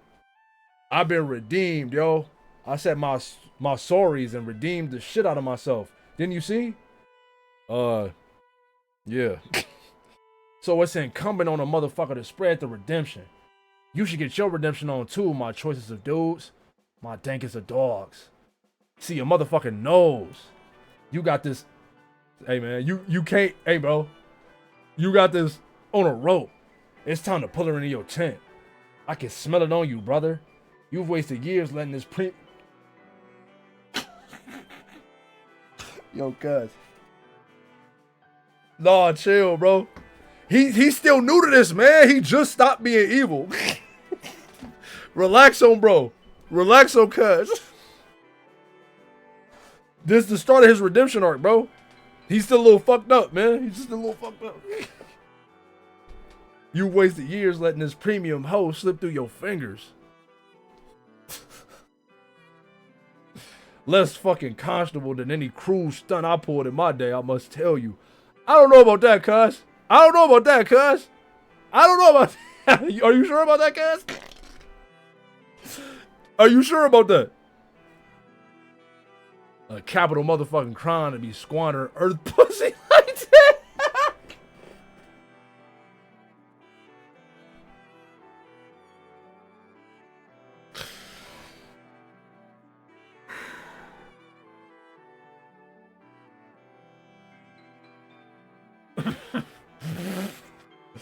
It's a capital motherfucking crime to be squandering earth pussy like that. Holy shit. That nigga said, holy shit.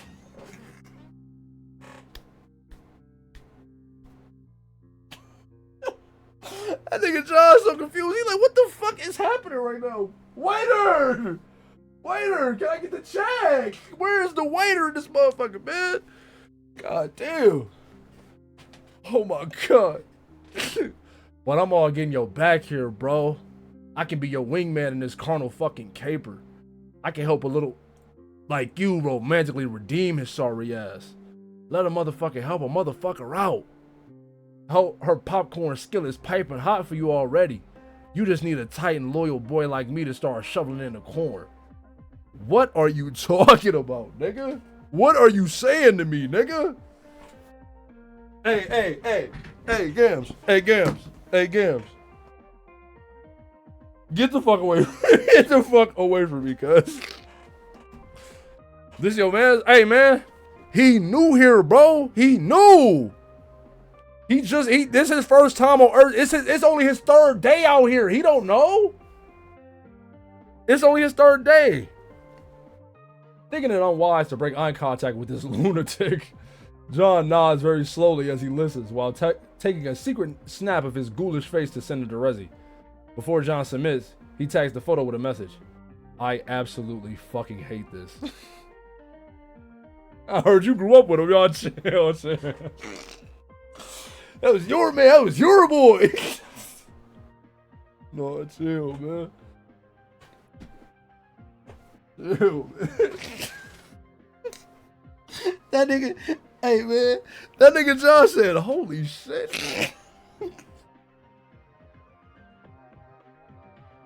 That was a funny fucking page, man. That was a funny fucking page, man. Oh shit. Did you hear that Jane had been intending to run for president? Yes, she in fact asked me to serve a position in our cabinet on the Board of Responsible Troll Reproduction. Oh dear, what did you tell her? Well, not in so many words, but I told her to kindly fuck off. Rose arches an eyebrow at her wife, who is tending to the mother grub. Rose herself is sitting cross-legged on an outcropping over the lip of the breeding pit, knitting a series of tiny scarves for the grub clones that she and Kanaya have come to help hatch. That bad, huh? She was already talking about regulating troll reproduction, with great confidence, I might add, as if she had already been elected. Very presumptuous of her. Well, I suppose her confidence was not unearned. Who was going to run against her? Karkat? I'm saying, like, Kanaya laughs to herself, more fond than mocking. Rose turns her over another roll on her scarf with dexterous ease, switching the knit pattern without missing a stitch. From behind her knitting, she watches Kanaya. Why the fuck can't I read, cuz? From behind her knitting, she watches Kanaya check the shell thickness of a batch of eggs.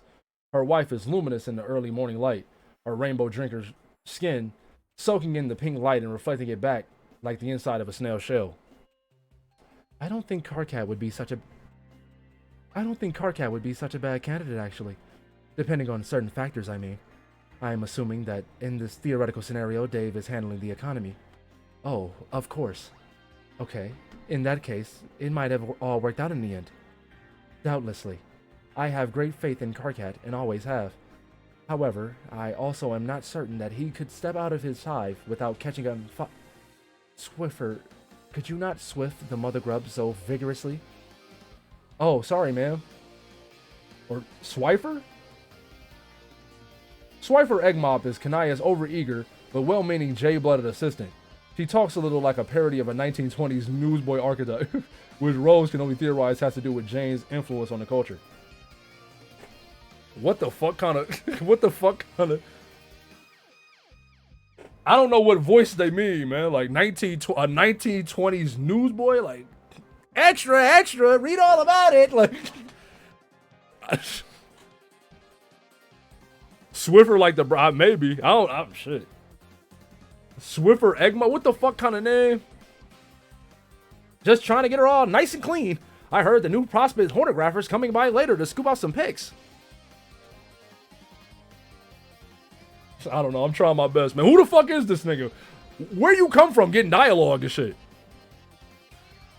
I'm sitting there like, I don't think this is a real nigga, man. I don't think it's a real nigga. Fuck it. Swiffer is at the center of the breeding pit. knee deep in birthing juice as she mops down the mother grub's exoskeleton. The parturition of troll grubs is apparently an arduous and grisly task, one that has stained the mother grub's shimmering white exoskeletons rainbow dark with various secretions. Rose takes a moment to feel grateful that her current relationship alignment leaves no chance for her to ever be human pregnant. Not that she has any particular distaste for motherhood. It might be nice to adopt a little troll grub once the whole ball on natural production gets rolling. Swiffer adjusts the rate of her swiffing to a more acceptable level of vigor. She shines up the last of the segments she's working on, then twirls the mop over her wrist with a martial flourish that absolutely recalls the fact that she is from a natural-born warrior species. She then gets to work washing the mother grub's horns. What's this about the hornographer? Since when has the press taken an interest in our activities down here? Oh, yes, you were busy dying when I set all of that up. The mother grub is mature enough this year to process inseminated slurry for the first time in our history. If the government gives us the go-ahead, we can begin breeding trolls the natural way next month. I arranged a newspaper story when Jane asked you to sit on the board for responsible troll reproduction. Yes, the first thing I did immediately after screaming into a pillow was to call my acquaintance at the paper. Now that she isn't running, it doesn't seem very important, however. Actually, I'm not terribly interested in politics at all. Without anger motivating me, I began to think about how it's probably very irresponsible for any of us to use our influence in such a way. I agree. In fact, I just assumed that most of us had arrived at such a conclusion. Not Jane, apparently. Or Dave, I'm sorry to say. There's a third member of their social group who definitely hasn't arrived at the conclusion that his power and influence should be meted out responsibly either. Neither of them speak his name, however. For some reason, it feels like a shadow passing over the sun. A brief spike of pain flickers through Rose's head, a bolt that strikes between her eyes and splinters out. There is color and light behind it, a vision that tears through the material reality in front of her and gives her a brief glimpse into a parallel reality where things are very different. It's gone as soon as she notices it. The image never materializes. She ties off the last roll of her scarf and unwinds her knitting needles from the wool, a serene smile tugging at her lips. Since waking up in the hospital, she has stopped worrying altogether about what might be happening in splinter timelines. She has stopped worrying, in fact, about almost anything at all. A pleasant breeze rustles through her hair, carrying the sweet scent of early spring from the mouth of the chasm. Rose closes her eyes for a moment and breathes it in. Taking just 1 minute at a time, the day can be filled with hundreds of perfect moments. Well, whatever inconvenient, party-ruining opinions Dave and Jane might have about the economic future of our planet is all in the past. I have a very good feeling about where things are going now. I see. So are you the seer now? No, but I can make predictions based on existing evidence. And if I can spend every day like this doing the work that I was born to do with the person I am most fond of in the world by my side, I believe that I can handle anything. Did you really use dialogue like that to win my heart? Or are we getting complacent and incredibly uncool in our old age? I convinced you to marry me. I don't think that I am obligated to be cool anymore. Kanaya, you're the coolest chick I know. What are you doing with your hands? Oh, you know, just one of these. Please don't tell me you're attempting to do the Strider thing. That thing he does where he pretends to operate an invisible record player. God. Who's the cool one now? Well, it sure isn't you. Oh, it's Swiffer. I gotta lock it. Ma'am and ma'am's wife. Base closed, ladies. The first egg is hatching already. Kanaya twirls on her heels. Twirls a 1920s newsboy. Kanaya twirls on her heel, skin flickering bright as she lifts her skirt and jumps into the breeding pit. Rose sets down her needles and follows, walking along the edge of the pit to the place closest to the eggs. She crouches to watch the miracle of life begin. She's never taken the time to come down here before and see the grubs hatch, probably because she's been too busy diminishing melodramatically on the couch to take an active interest in her wife's life calling. The grub is already chewing through the chitin eggshell, with all its little legs moving sinuously in offbeat concert. Swiffer is sniffling. She makes the motion of wiping away a tear, somewhat cartoonishly. Golly gee, oh my! This part always Fuck, I can't stand this fucking song. Golly gee, oh my! This part always makes me tear up. Kanaya dips down to help the grub out of the shell. Her skirt trails through a puddle of birthing jelly, but she doesn't seem to care. There's an odd expression lighting up her face, in addition to the literal light emanating from her skin. She tears away the last chunk of the shell. It's mottled and rough, like a rock on the outside, but it has a layer beneath like mulched flesh. Kanaya's hands are soaked blue with bloody yolk when she finally lifts the grub and holds it up to the light. Rose, look. Rose looks.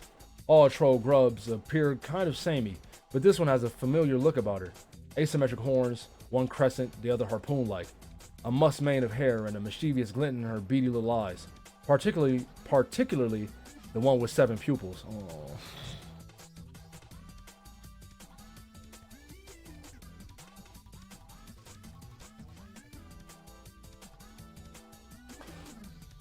Waiter, can I get an abortion? Vriska? Pretty close. A reasonable genetic approximation. This brood has been utilizing a slurry consisting of genes from our original group of 12 trolls. Mostly, this results in unique individuals, but sometimes very close copies occur, as with the case of ancestral descendancy.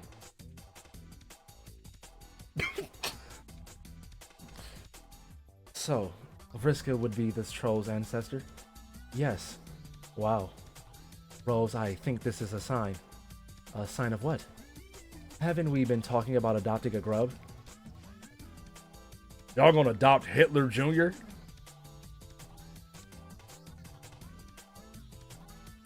That just speaks to the heart and warmth of Rosemary, my nigga.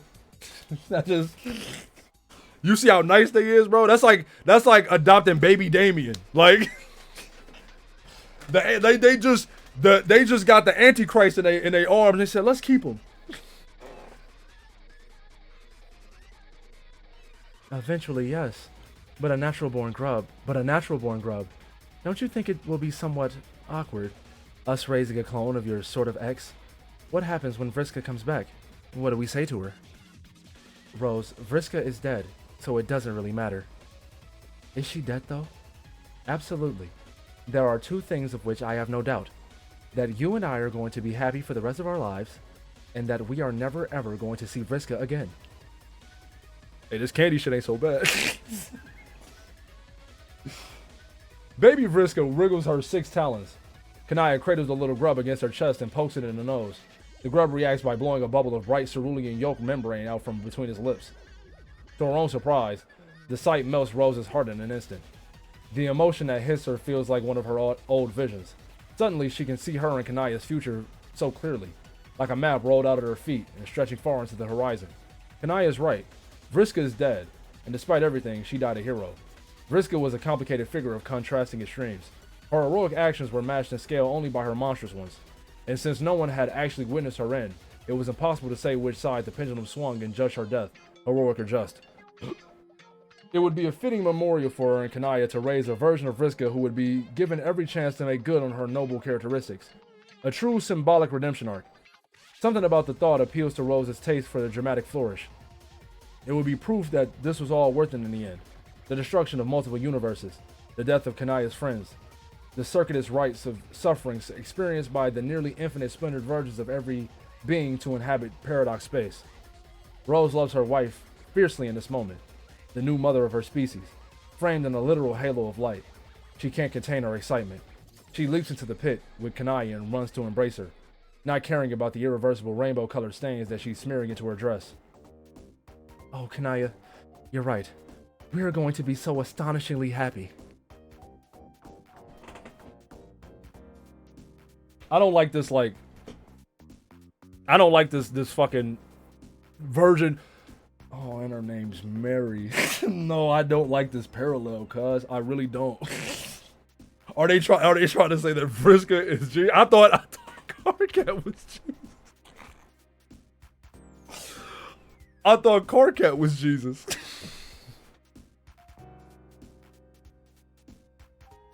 we all low-key. Hey, we all low-key Jesus.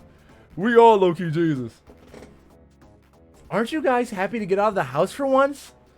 Jay's tail swishes back and forth under her striped skirt as she takes a great big sniff of the fresh outside air. It's early evening on the outskirts of the Troll Kingdom. One by one, neon bright windows are lighting up on the hives in the distance. Karkat is still shielding his eyes against up so high that his cheeks disappear into his turtleneck. No, actually. I don't get what's so great about it. I can see the same bullshit from the comfort of my house. Why did I say it like that? Imagine Karkat says house like that. Check it out. A giant billboard of Jake English complete with a gyrating mechanical ass. What a totally necessary thing to shove right into my gander bulbs. Definitely couldn't have lived without seeing that. Dude, okay. Don't pretend you don't spend at least 15% of your days ogling Jake's ass on television anyway. In fact, you're doing it right now. Well, I can't help it, Dave. It's right fucking there. Oh my god, are the mechanical glutes on that billboard actually padded with plush to make them more lifelike? Yeah, see, Craze fans kept climbing up the billboards to cop a feel, so Dirk designed the second run of them to have an accurate recreation of Jake's butt density. He did what? It's wild, dude. It's like exactly spot on. Wait. Holy fuck, have you actually touched Jake's ass? Nigga jealous. And I said that and now I don't know of who. I mean, not necessarily on purpose, but who hasn't?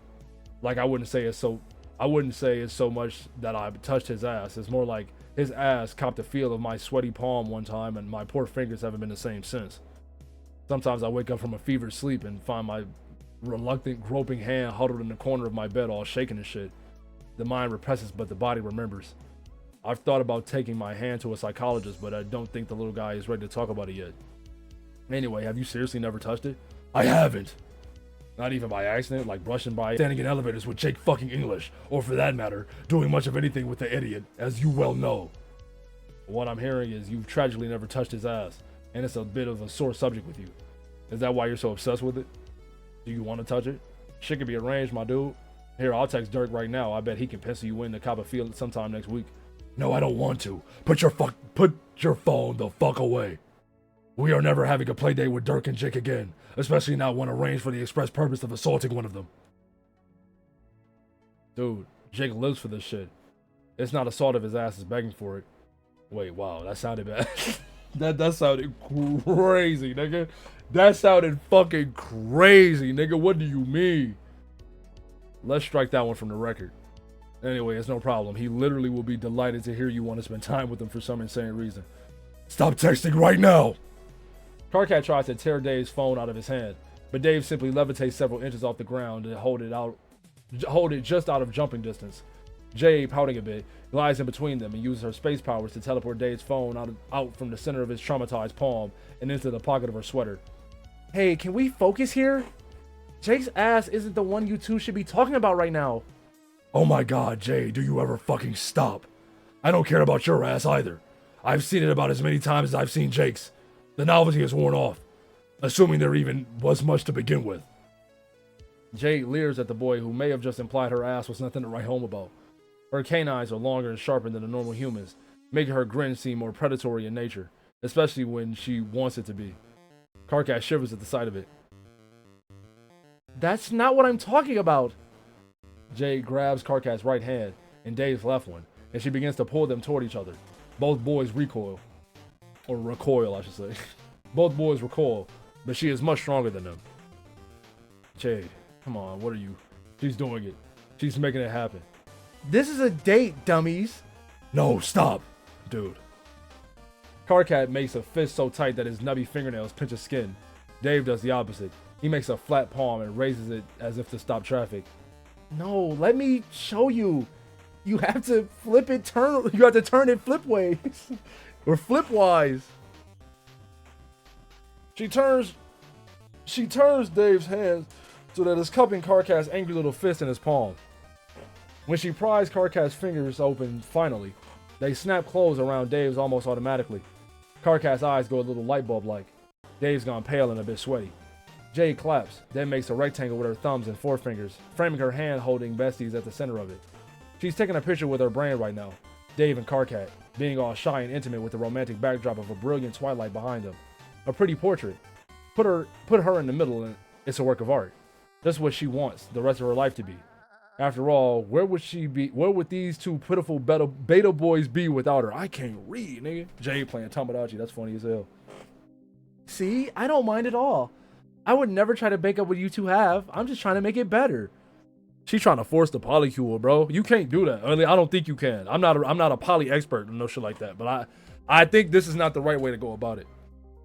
With a satisfied smile, Jade dips under their arms and hooks her hands around either waist, pulling Dave and Karkat up flush against her. Their fingers remain entwined behind her back. She begins walking them down the ridge of the hill, beaming brighter than the first stars in the sky. See, isn't it perfect? It could be like this all the time, you know? The three of us in every combination. Or whatever combinations you two are comfortable with. Positions too.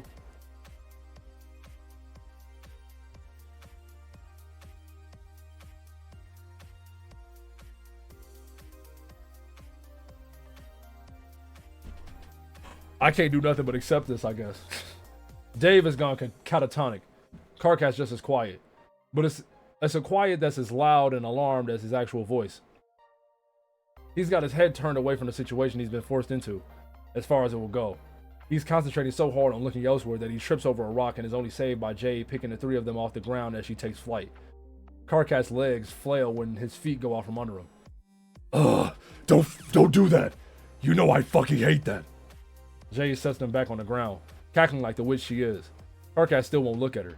She stops laughing abruptly, sensing that her plan isn't going as well as she'd hoped. She views the two boys as a broken electrical circuit, and herself as the conductor between the two charge points.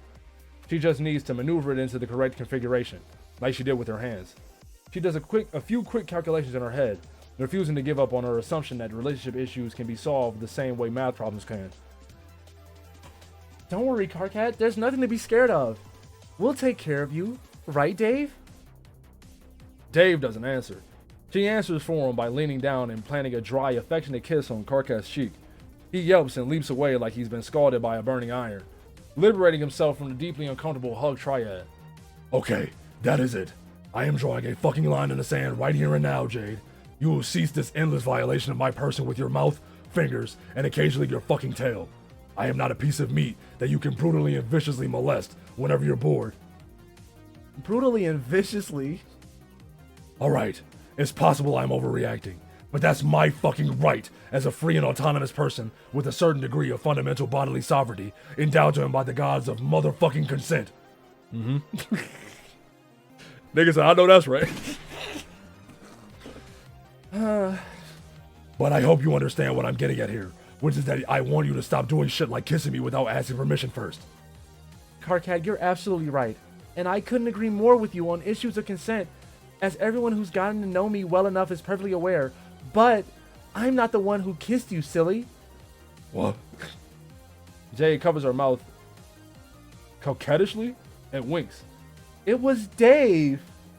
Dave turns around, shoulders going rigid, and eyes popping open like he's just awoken from one of the terrible sweaty nightmares he was projecting onto his hand earlier. Like what? You kissed Karkat, finally! No, I didn't. Why would I? Dave hesitates. Jade is giddy with anticipation. She couldn't possibly look more pleased by her own handiwork. I have no idea what you're talking about. I would never. You're whack, Jade. I'm not. Whack? Why would I kiss Karkat? I've never once thought about kissing Karkat. How would you even fucking do it? He's so petite. That nigga said, he called that nigga petite, man. He called that nigga petite. This shit is so funny to me, bro. Petite is just such a funny adjective. Petite.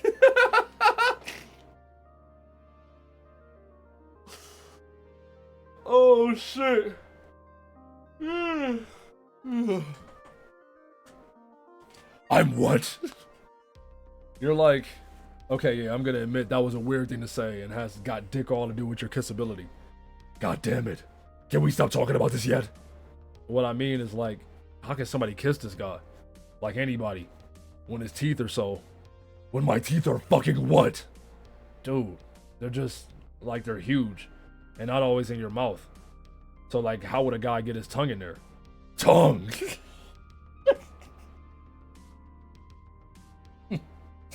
Yo. Karkat begins hyperventilating.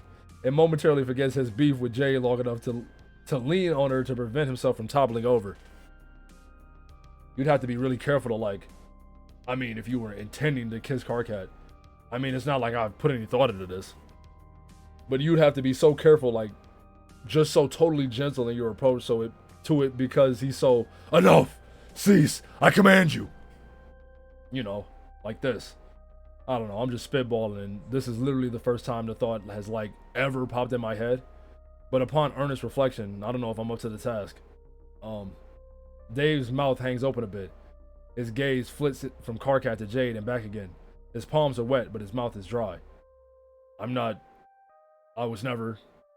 not. Dave's mumbling protest slows to a stop. Actually, you know what? I don't have time for this. Peace, dudes. Dave ollies the fuck out of there, flash stepping between 1 second to the next, disappearing 30 seconds into the future with the gusto of a piece of garbage flying into the fucking sun. Jade stares after him, blinking at the glare of the after image he left behind. It's a glimmering slice of ultraviolet that only she can see. It lingers in the unstable particles between the air. She huffs and puts her hands on her hips. Wow, rude. I forget sometimes how immature Dave can be. Well, Karkat, I guess it's just us. Do you still want to go split a plateau of grub spaghetti at the noodle barn? Karkat, when she turns to address him, is staring at her slack-jawed. He takes a step back, but isn't watching where he puts his foot. His heel goes into a dip in the hill, in the hill, and he goes stumbling backward, feet overhead. Ah, fuck! Jade, would you... Fuck. Ouch. Help, a little help. Maybe. Ah! Jade could probably catch him. Actually, she could easily do it, but it doesn't seem like the kind of favor you should do in a fledgling kismessitude. Instead, she watches him roll all the way to the foot of the hill, knees and elbows bouncing around all ragdolled and furious as he swears up a storm. He hits the ground back first and just lays there for a few minutes, completely owned. He watches the darkening sky with a hollow look on his face for at least an entire minute. Then he slowly pulls himself to his feet and brushes the brambles off his pants. He points up the hill at Jade and shouts, For the record, just so we're clear, or just so we're both clear, this is why I hate leaving the fucking house. He absconds, limping a little and rubbing the left side of his ass, which unfortunately for him affords nowhere near the level of padding as Jake's legendary backside. Jade puffs out both of her cheeks and stares after him. Well, I guess I'm eating grub spaghetti alone. Again. Yeah, man, it's fucked up, bro. They ain't want me in there, bro. They ain't want me at Streamer U. Niggas racist, man. I keep telling niggas Kai Cenat don't care about black people. Where even are you? And why haven't you sliced Makara in half yet? Good question. He smells too bad. I don't think I want to risk getting that close to him until he takes a bath. Even then, I'd rather not. As for where I am, I'm not sure you would believe me if I told you. I bet I would. Okay, I'm on a date. LOL. Don't LOL at me. I can't help it. It's hilarious. Who are you on a date with? Why don't you take a guess? Okay, it's obviously Roxy. Oh. What's wrong now? You asked me to guess, so I guessed. I'm just wondering if I was really that obvious. Yeah, John.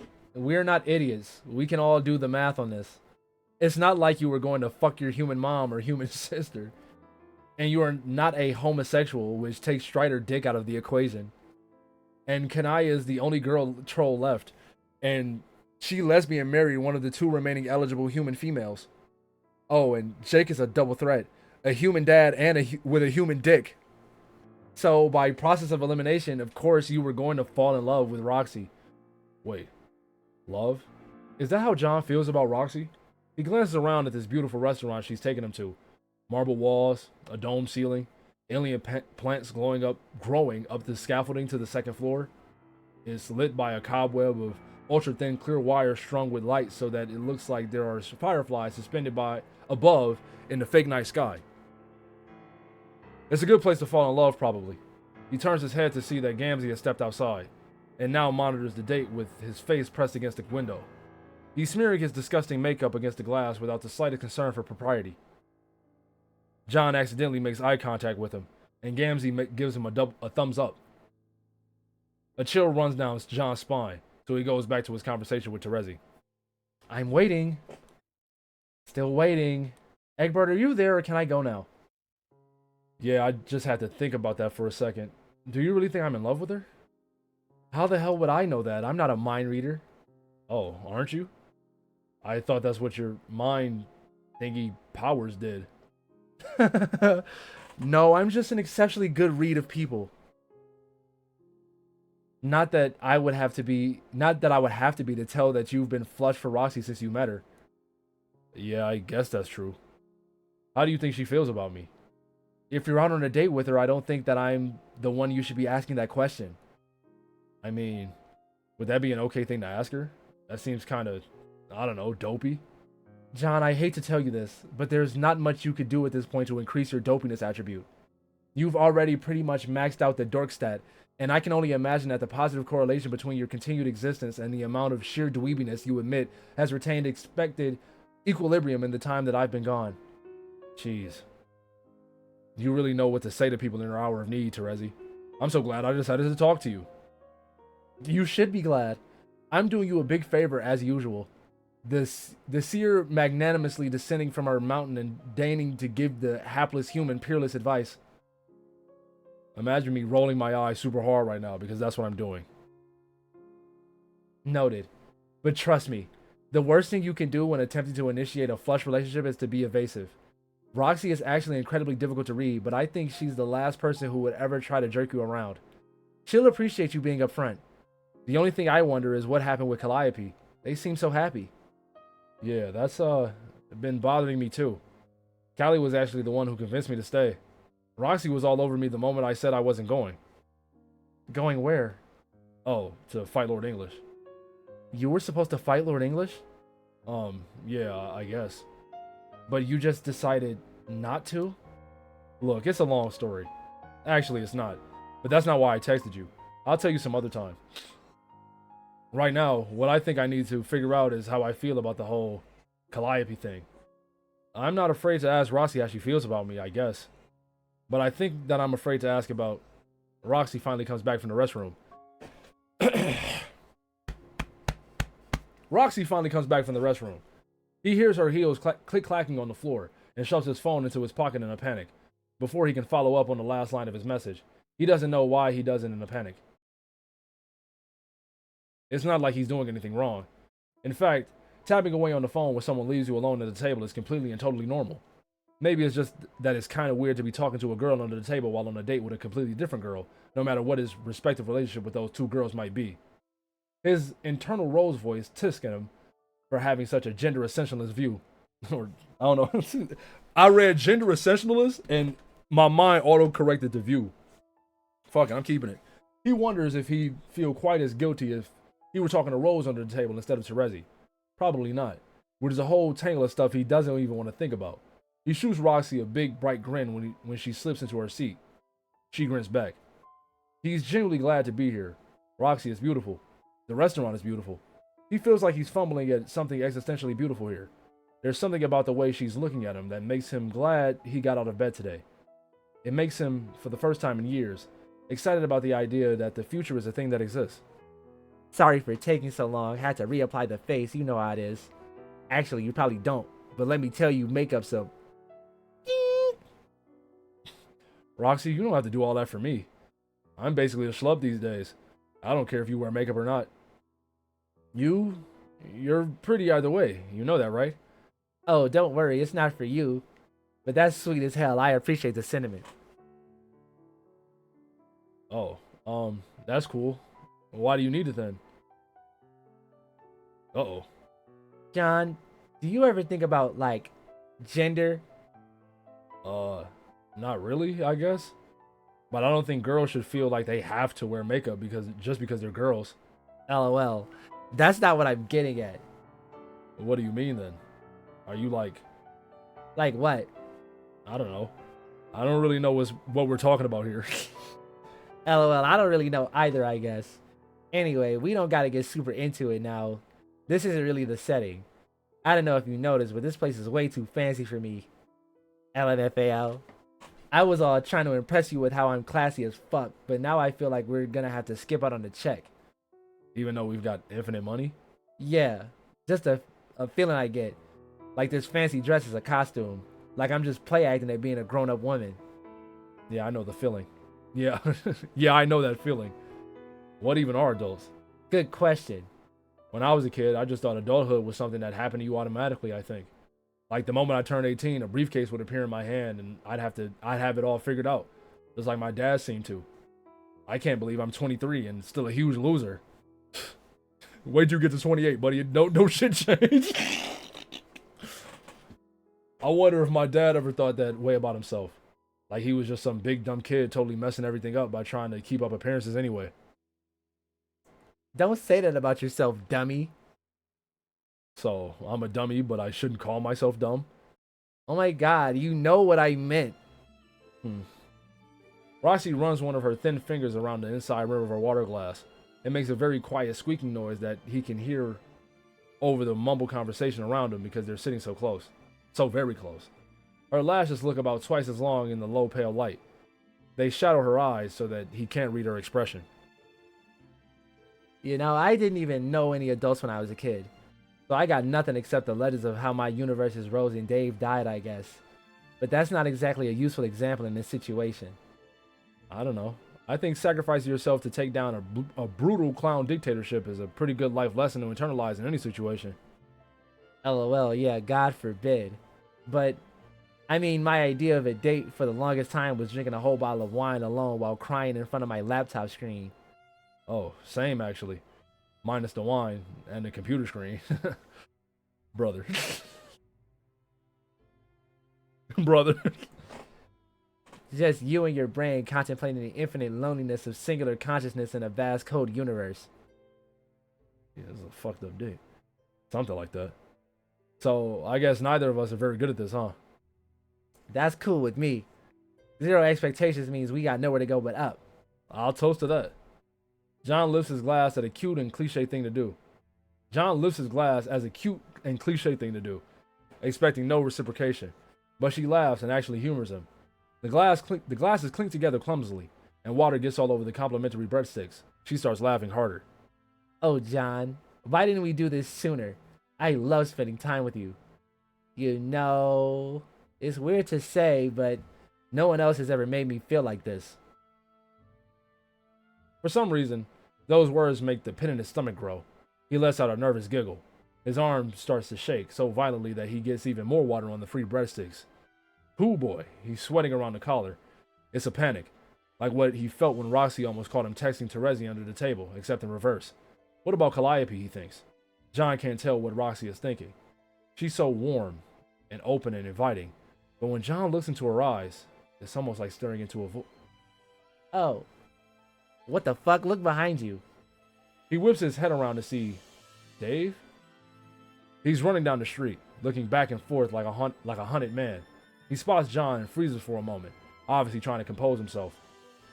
No one goes still quite like a Strider. He brushes past Gamzee, who is still glued to the window to spy on the date, and swaggers into the restaurant. The look on his face seems to suggest he's about to throw up, but he keeps it together. His entrance is so smooth that all the dining carapacians in the vicinity immediately stop talking and stare at him as he glides to the table. Dave sets his hand just in front of the free breadsticks and angles a look at John through the panels of his shades. It looks like he hasn't slept, but it's hard to tell with Dave. He's out of breath. Hey, dude. And Roxy. Hey, dudes.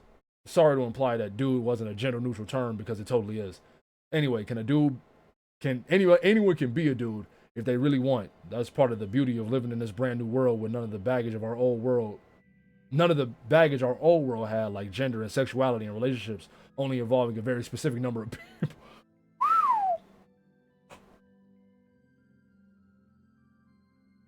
Dave, you okay?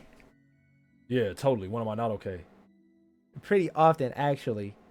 No, I'm fine. There's absolutely nothing strange or awkward going on in my life at all. Unrelated to anything I just said. John, I gotta talk to you for a sec. Okay, go ahead. No, I mean like outside, in private, with no one else around.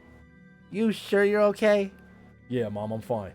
Sorry, that was me being sarcastic about how you're all worried over me when I'm just ice fucking cold levels of cool at the moment. Not referencing that you're my literal mom, which I know is all kinds of awkward every single time I do it. Which is a lot, I guess. LMAO, I don't think it's awkward at all. Oh, cool. Me neither, Mom. Roxy's right. You seem kind of off right now. Nah, I just had a sudden need for a bro down. Just an unquenchable thirst to be showered in a flash storm of righteous bro juice. Yikes. Gotta guzzle that shit out. Gotta guzzle the shit out of it like Gatorade after a sports match. Help me out. Help me out here, my bro electrolytes are low. John, just come on, it's important. Yeah, sure. Roxy, are you fine waiting here by yourself for a while? Yeah, I'll just be here eating breadsticks since we didn't actually order dinner. Cool, I'll be right back. Dave shoves his hands in his pockets and leads John out into the cool evening air. Gamzee offers a double thumbs up as they walk past him, which John fiercely ignores. John does, however, check his phone. Subtly, but a little desperately. He left Terezi hanging in the middle of a sentence, and he's got to admit, as much fun as he's been having with Roxy, there's an annoying little voice screaming at him underneath everything else he's done and said tonight that desperately needs to know what else Terezi had to say. Behind Dave's back as he leads the way, John swipes the screen to catch up with her answers, smiling conspiratorially. Dave grabs the sleeves of John's tux in his sweaty palm, and the two of them fly to the top of the nearest tower. John glances at him en route. And the look on Dave's face strikes him as that of a man condemned to death. The stars stand out along the skyline, so bright in this new world that the outline of every constellation is crisp and clear, even in the middle of the city. Dave cups his hands over his knees and stares straight ahead. Yo, John, what do you think about me and Carcat? You two are pretty cute together, I guess. Together. I guess I'd have to say that you're both cute individually when you're with each other, and you make cute friends, which is why you're cute together. Something about it just works. I feel like I'm saying cute a lot here. For the record, I don't mean you're cute as an individual, no offense. Alone, you're just Dave. But together, yeah, you guys are cute. Together. You mean like a couple? Dave says this so neutrally that John has no idea how to read it, despite having years of practice reading Dave's many neutral tones. Yes. That's exactly what I mean. Why? Didn't I just explain it? Good friends make good partners. You're similar in all the right ways, and different in all the even more right ways.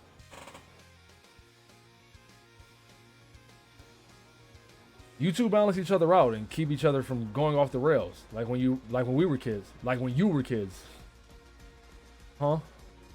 Huh? You were both kind of crazy when we were kids? Again, no offense. That's not what I was saying huh about. Oh.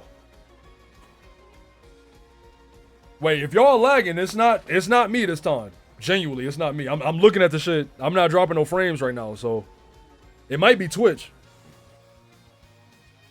Very rare occurrence where it's not me this time.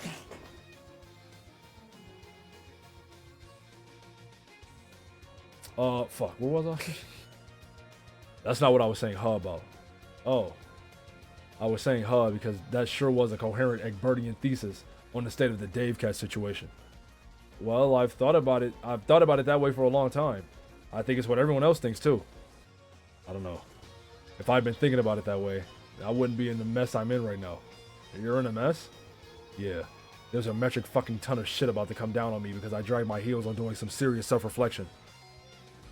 Is this just some more stuff about being gay? Maybe, yeah. Okay, definitely, yeah. It's 110% about being gay. I thought you'd already worked all that stuff out. Turns out it takes a long time to figure out your sexuality after a childhood filled with repression and abuse. Dave. I mean, yeah, I woke the hell up to my inner potential for gayness in a big way. But then I just kind of pressed the snooze button and rolled back over because we kind of had to fight all those jacks and also create society. Holy fucking shit. There's a gay snooze button? Yeah, man, there's a gay snooze button. Wow. When I was having my gay cool boy awakening, it wasn't a full no homo, but it was at least a quarter no homo. If I hadn't done that, then instead of talking to you about this, I'd be home right now. Kissing Carcat probably. I don't get this, Dave. Am I your gay confessor or something? You don't need my blessing to go kiss Carcat. In fact, I was pretty sure you were already kissing Carcat. Nope. In that case, as the Lord Pope of Dave's fully awakened Gatum, I give you my blessing to immediately leave and rectify that as soon as possible. Go now, my child, and kiss Carcat right on the lips. Okay. As much as I appreciate how weird a thing that was to say, it's not that simple. I might not exactly be the expert, but kissing seems pretty easy, Dave. I'm sure it gets more complicated in the later stages, obviously, but I think you can figure out how to get your lips on his without much trouble. No, I mean, like, Dave makes a couple truly useless hand gestures in the greater fabric of our weird incestuous social group. It might be the wrong move, I think. How so? Because Jade. John bites his lip. Oh boy. That's a complicated problem, alright. He loves his sister, but she's developed a bad habit of sometimes approaching delicate social situations with all the grace of an elephant stumbling around in a dark room. Right. I almost managed to forget that she was trying to fuck you in Carcat. Can we relax? I know that's what's happening, but like, can you not say that? For my sake.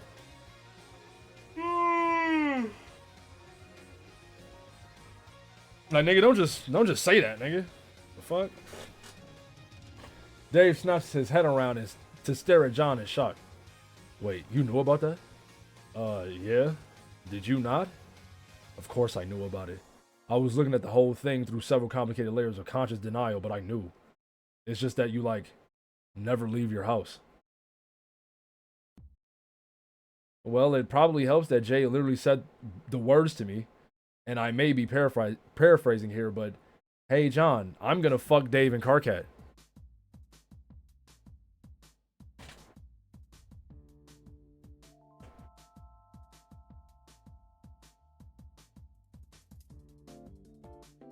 What the fuck? She said that to you?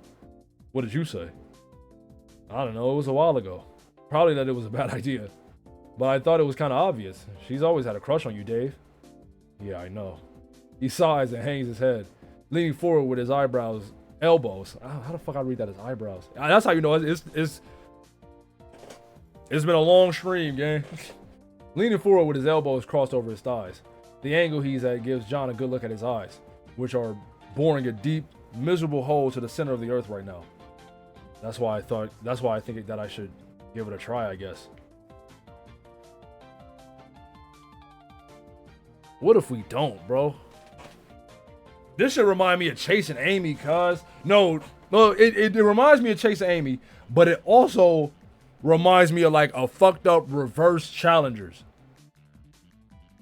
This shit is, I don't know, bro. I don't like it. I don't like it. We going to page 14? Shit, we could try, man. Give what a try? Dating Jade? Yeah, and Carcat. Oh man, Dave. I don't know. That sounds like it could really blow up in your face. Yeah, that's why I'm kind of freaking out right now if you didn't notice. Sorry, dude. It's just... Do you even like Jade? Of course I do. She's one of my best friends. No, I meant... Do you like her? Oh my god, John. You're 23 years old. Can you at least pretend to talk like a grown man? Okay, Dave. God. Are you in love with Jade? Dave doesn't answer. His silence says a lot, John thinks. Are you in love with Carcat? That's a big fucking question. That's the biggest fucking question that ever got asked. It's like the Paleolithic megafauna of questions. Like, it's so familiar, but your eyes just glaze over it in denial because it's too fucking big. Why did megalodon sharks need to have such big jaws, John? To eat smaller sharks? I've never been so fucking terrified by a question in my entire life. Seriously, my heart is pounding so hard right now that I feel like I'm gonna hurl. Well, doesn't that answer the question? Nah, because it's not like I feel nothing for Jade. In fact, I feel a whole lot of things for her. Too many to just tell her off after all this time. I mean, she spent all those years alone on the ship, and I know she missed me. And then Dave Sprite died, or turned into fucking Dave Petta. I was never clear exactly on what happened there. And God knows he didn't make any attempt to clear the fucking air with her. But when I think about it, neither did I. So maybe I'm just a huge asshole who's been leading her on for like a whole goddamn decade at this point. And if I have been, don't I owe it to her to at least try? No, nigga. Sorry. I'm getting emotionally invested. If that's your logic, Dave, then haven't you been leading on Karkat too? Doesn't he deserve the same chance? I mean, if you think it's the kind of decision you can lay on another person like this, why don't you just flip a coin? He tilts his face so that he can give John a look. The corner of his lip quirks ambiguously.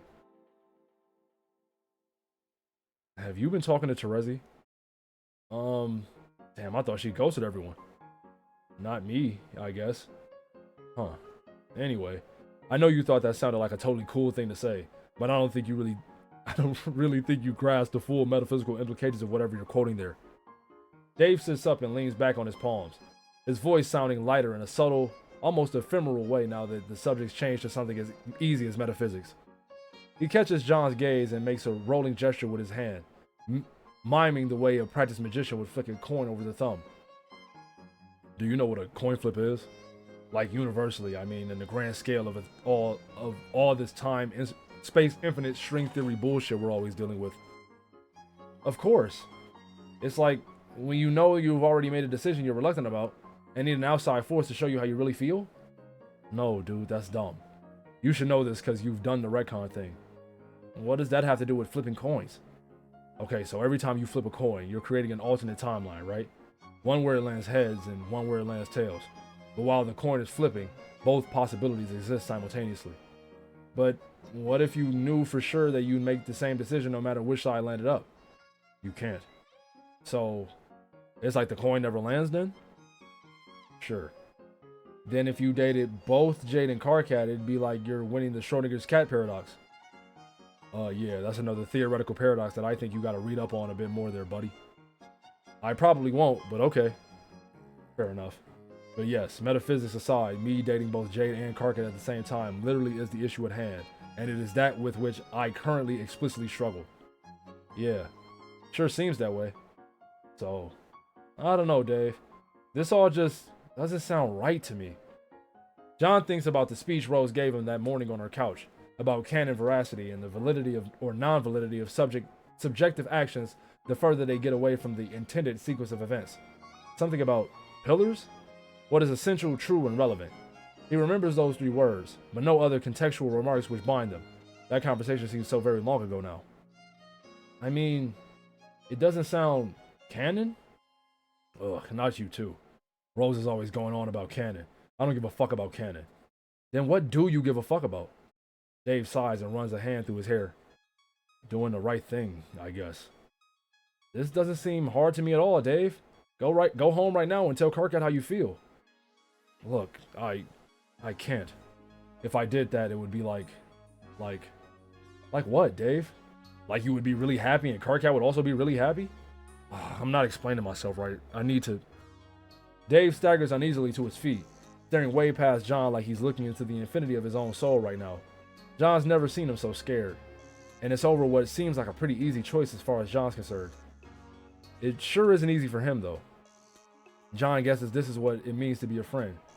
It means being the guy who understands when easy isn't actually that easy.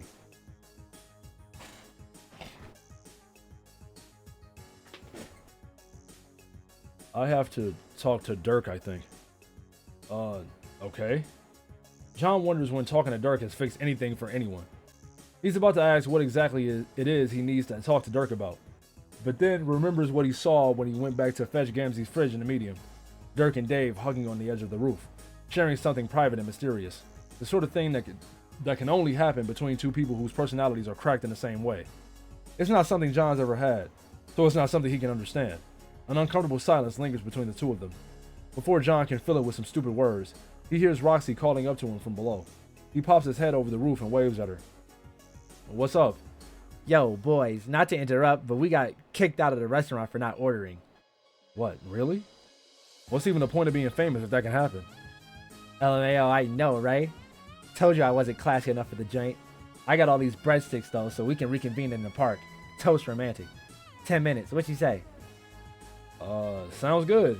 I'll see you there soon. She grins up at John with shimmering, adoring eyes. They're reflecting every star in the sky. All for him. It makes his heart do a weird somersault. It tries to flip frontways, then backwards, and ends up landing on his face instead. He's feeling too many contradictory things right now.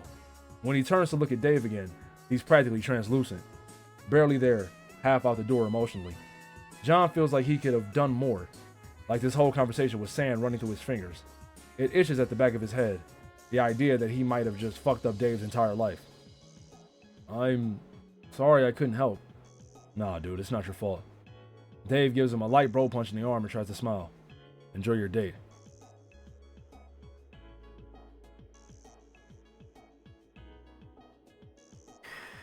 I'm gonna keep it a buck, gang. My fucking throat hurt, gang. I ain't gonna hold you. I'm gonna call it, bro. I would genuinely try to get to 14, but bro, my voice is killing me, cuz I'm gonna keep it a $1.50.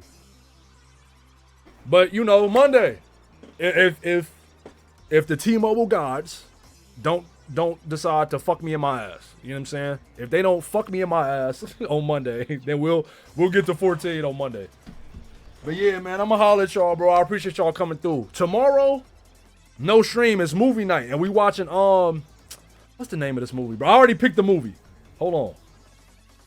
I just gotta remember what it is. Is it the man from Tomorrow? No, it's not that. Is it that? What is it, bro? Hold on, bro. I got the movie, bro. It's already downloaded because I saw a clip of it on on fucking, what's it called? The Man from Nowhere. Wait, is it The Man from Nowhere? Hold on. I gotta see the poster. It's either The Man from Nowhere or Better Tomorrow. It's The Man from Nowhere. I had to look at the poster. But that's tomorrow movie night. But yeah, bro. I'ma holler at y'all, man. Y'all have a good rest of y'all night, bro. I'm gonna go make some tea or something.